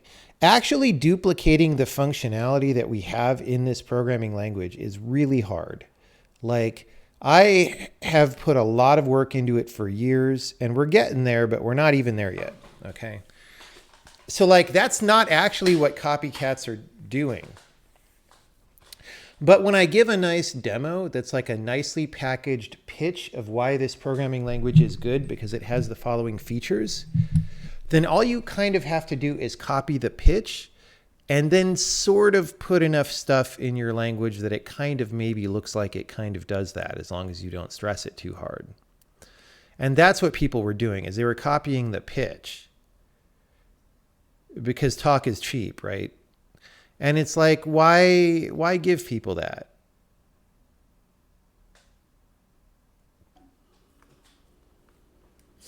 So, because the problem is copying the pitch is a little bit effective, especially if you kind of have some code that sort of does it a little bit, because people can't tell the difference until they get super into it, right? So it was gross. I didn't like it.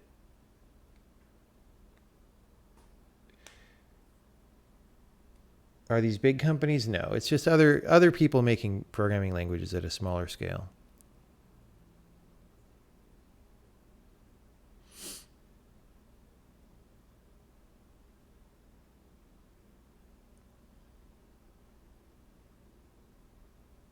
What industry do I want? I want to adapt this programming language. I mean, whoever wants to use it can use it. It's obviously got a target audience. That target audience is like performance programmers. It's not like web programmers, right? So whoever wants something like this. Okay, so that is a note that I wanted to put at the end. Report all the imports we collected.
Okay.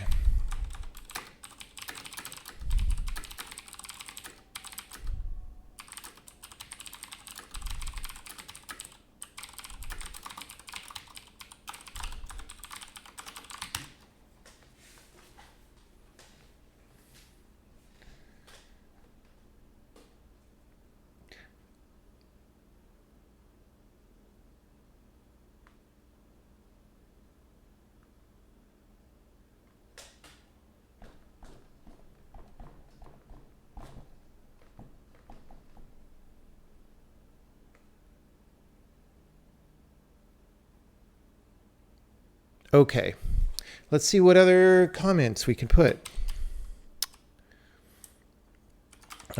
Here are some globals that we will use to store declarations that we find in the target program.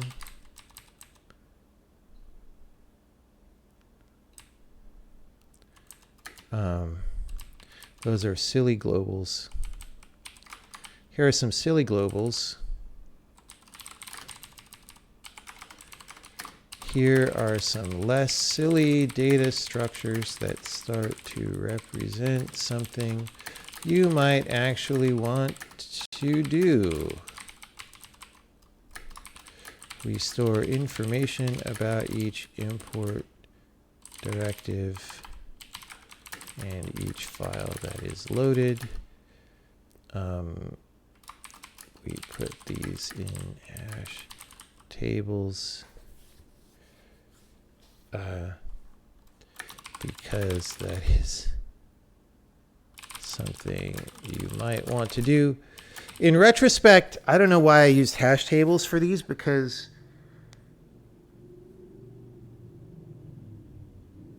we only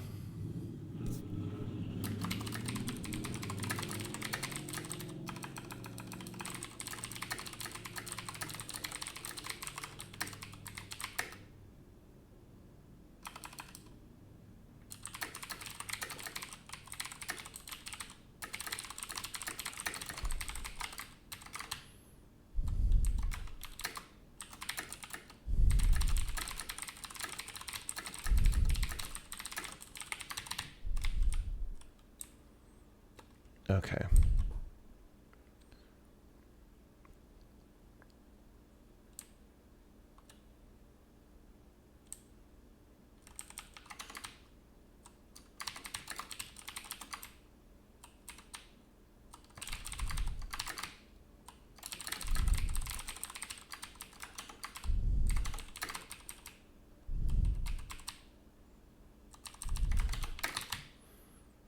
Okay. Okay. Okay. Mark loads as create. Yeah, it's fine. That's fine. We've got our caveats. We've got our things. I think we're good. I mean, I think we're ready to give the value to the people.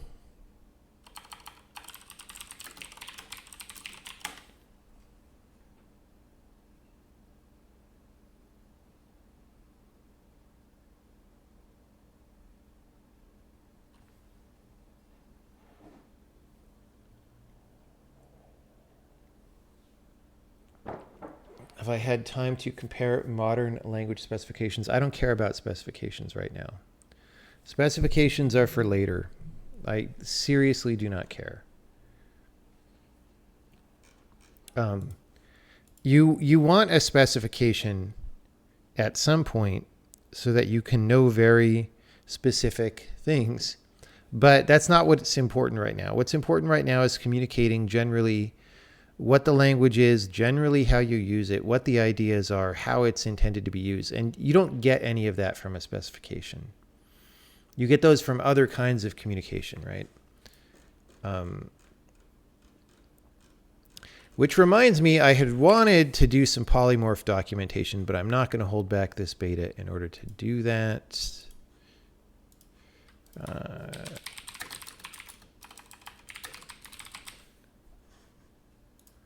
Boom. All right.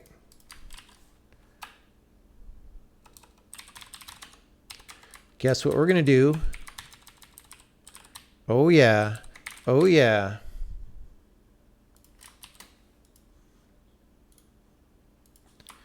Update the version number for the next beta.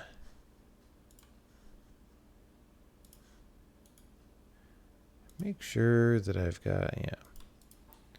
All right.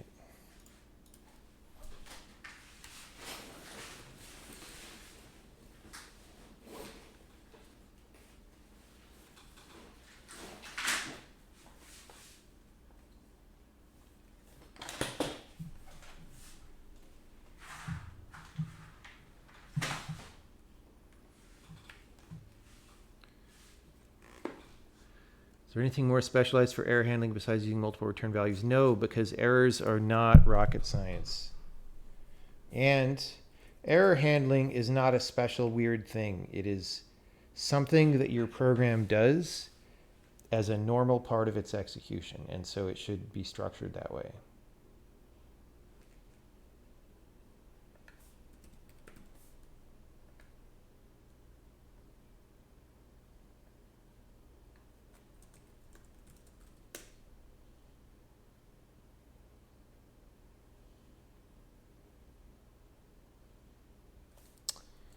Freaking laptop is not on the Wi-Fi's again.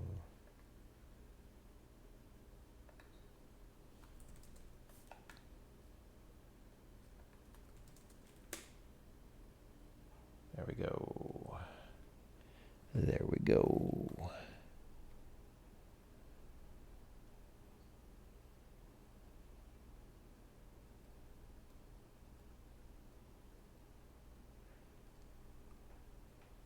You think that programming in text files needs to end? I mean, the fact that I edit text files is not really in like the top 100 of my problems. So like long term, is there maybe something better than text files? Maybe. Do I care right now? No, because I have way bigger problems than that. But if you have a really cool idea for how to make it very robust and interesting to program in a not in text file way, then maybe you're the person who will invent that language. I mean, lots of people are doing non-text languages all the time. It's just most of them don't really add anything, right? So the trick is to figure out how to add something.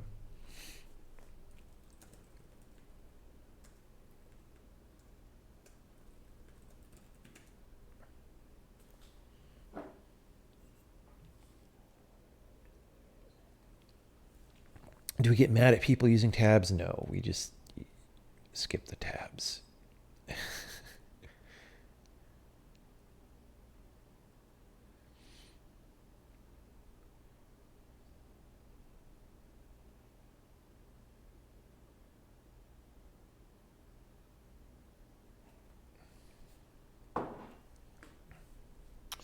All right, so the tests on Linux for LLVM have passed. I'm running the x64. That might fail, actually. Yeah. Frickin' chess doesn't work on Linux and x64. So we have a bug there.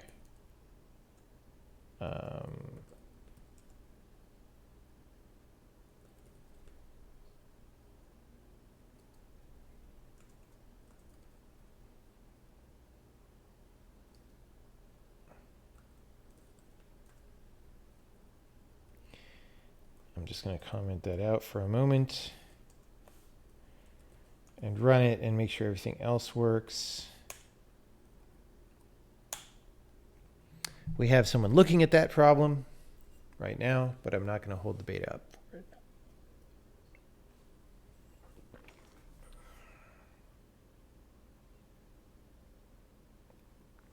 Okay. Great. Now, check the version.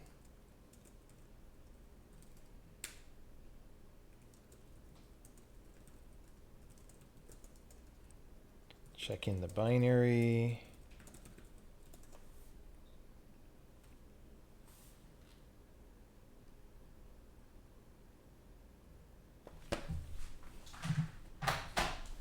Okay. Let's update to get that binary over here. We didn't get a Windows binary. Do we want to wait for it, or do we want to just use our... Oh, fucking... The build machine went down again. Okay.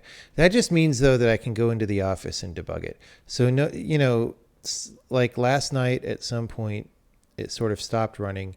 Maybe the machine went down, but we have this Heisenbug that I was talking about that I added some checking on. And so maybe the Heisenbug fired. Maybe one of these other many bugs that I hit today fired, but for most of them, I would hope that it would restart. So I do think it's the Heisenbug, but that's actually good because I can go attach to it in the debugger. So this means I'm going to manually make a build here.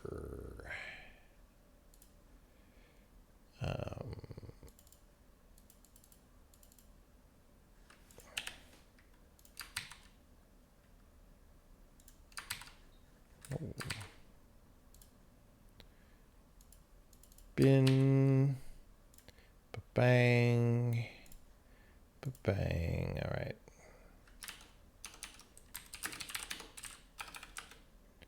Come on, bro. Bro. Type.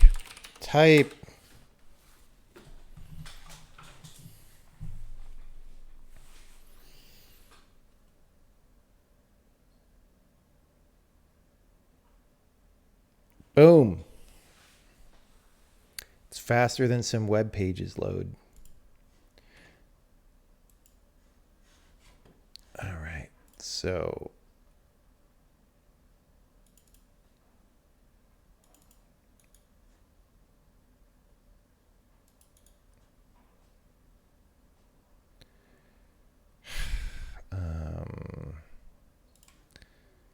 Getting hungry.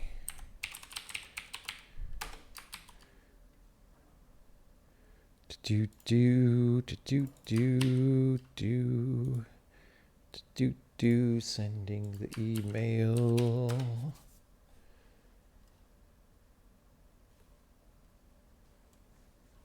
I'm sure we actually want higher security for sending the email because we don't want you to see. Actually, the high security is going to be I put my head right here in front of the reflection from the thing, and I just hold it here, and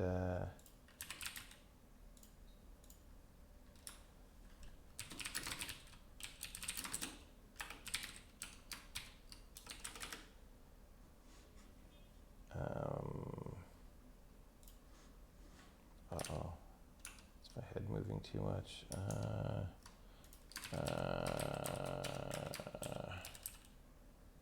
Oh, dang it. I accidentally shipped. Okay, we got to repackage it. Okay, we're actually going to do the Converse All Stars here. We're going to do that. That'll be exciting.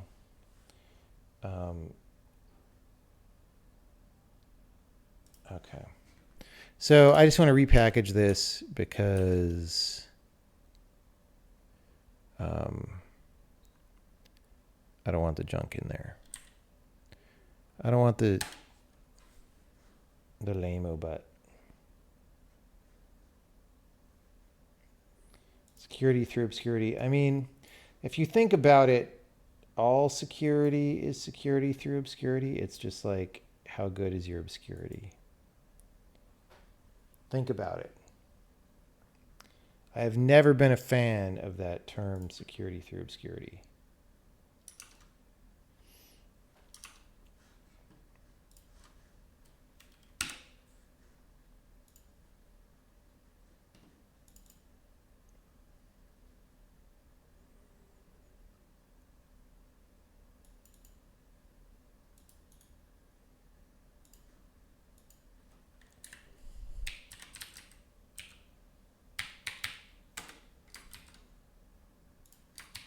No, don't put that there.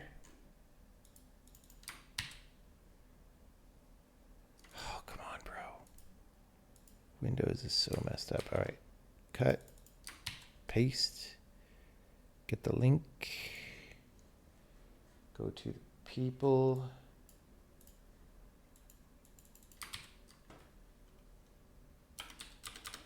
And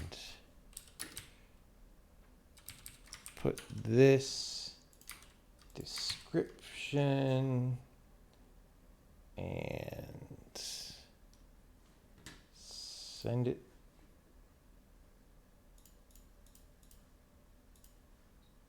And we have just delivered value to the people. Congratulations. Happy birthday to us.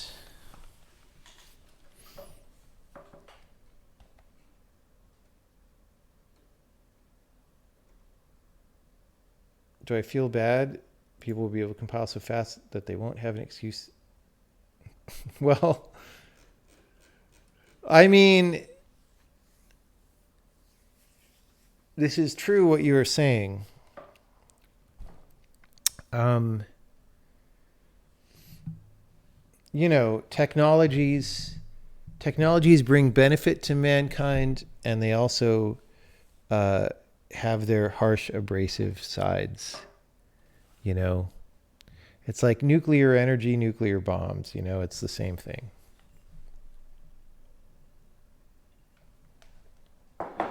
Yes, the beta is now open for all 86 people in the closed beta.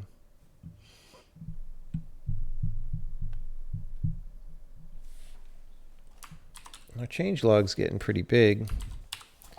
It's 1,400 lines now.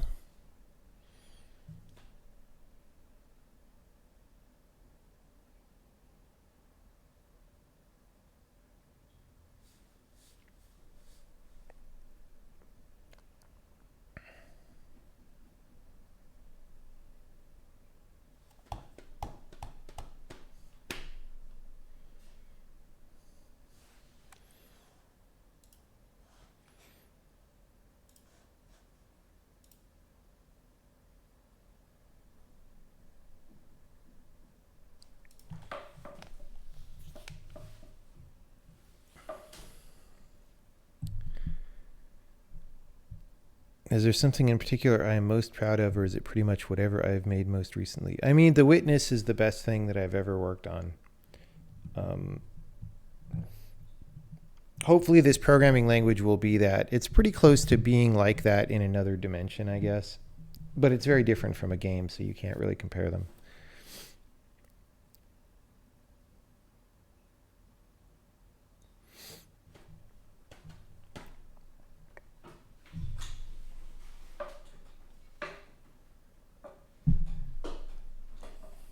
But proud is also weird. I don't really identify as being proud of things. It's like one of those words that doesn't totally translate for me.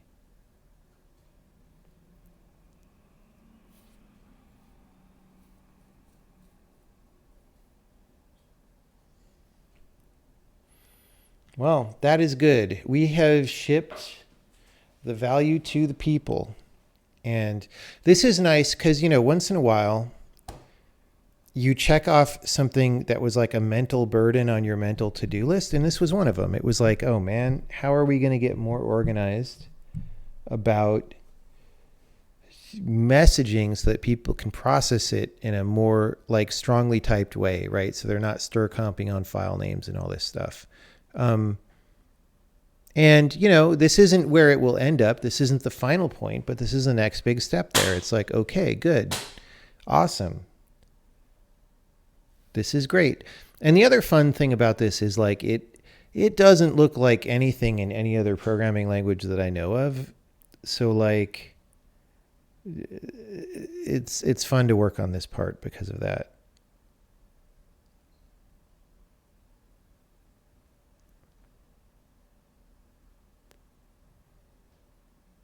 Will this programming language be ongoing forever?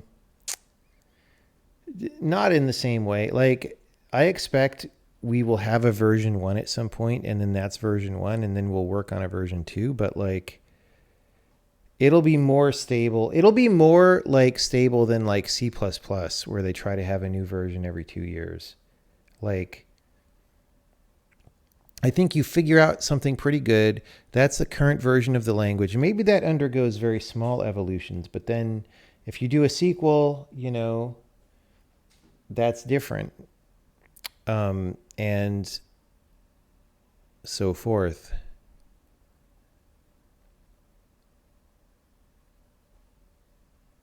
And maybe the sequel's related, but it's also got new stuff and a bigger boss monster.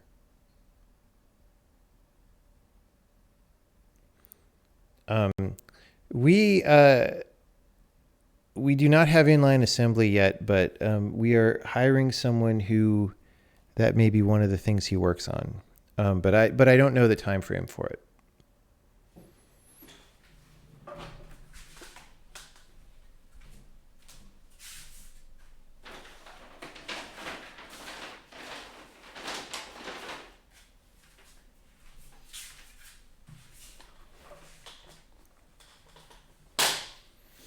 How many years from now do I think this will be released as a release candidate? 187.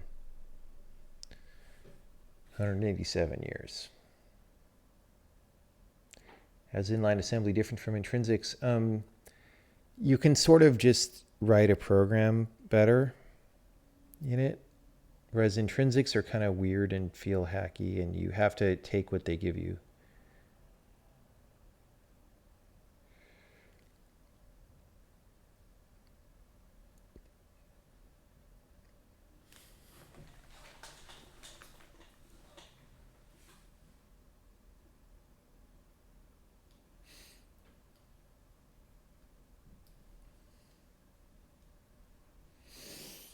All right, that might be it for the stream tonight, everybody.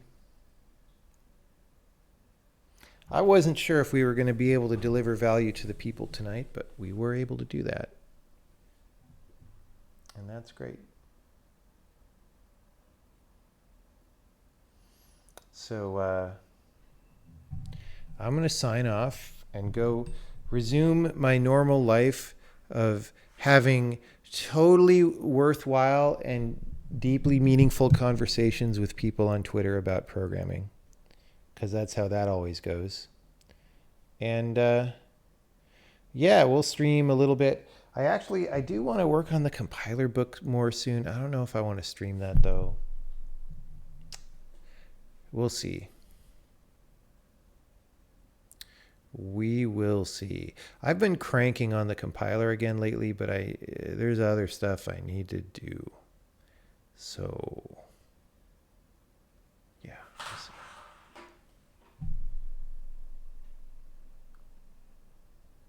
Thanks, everyone. See you later.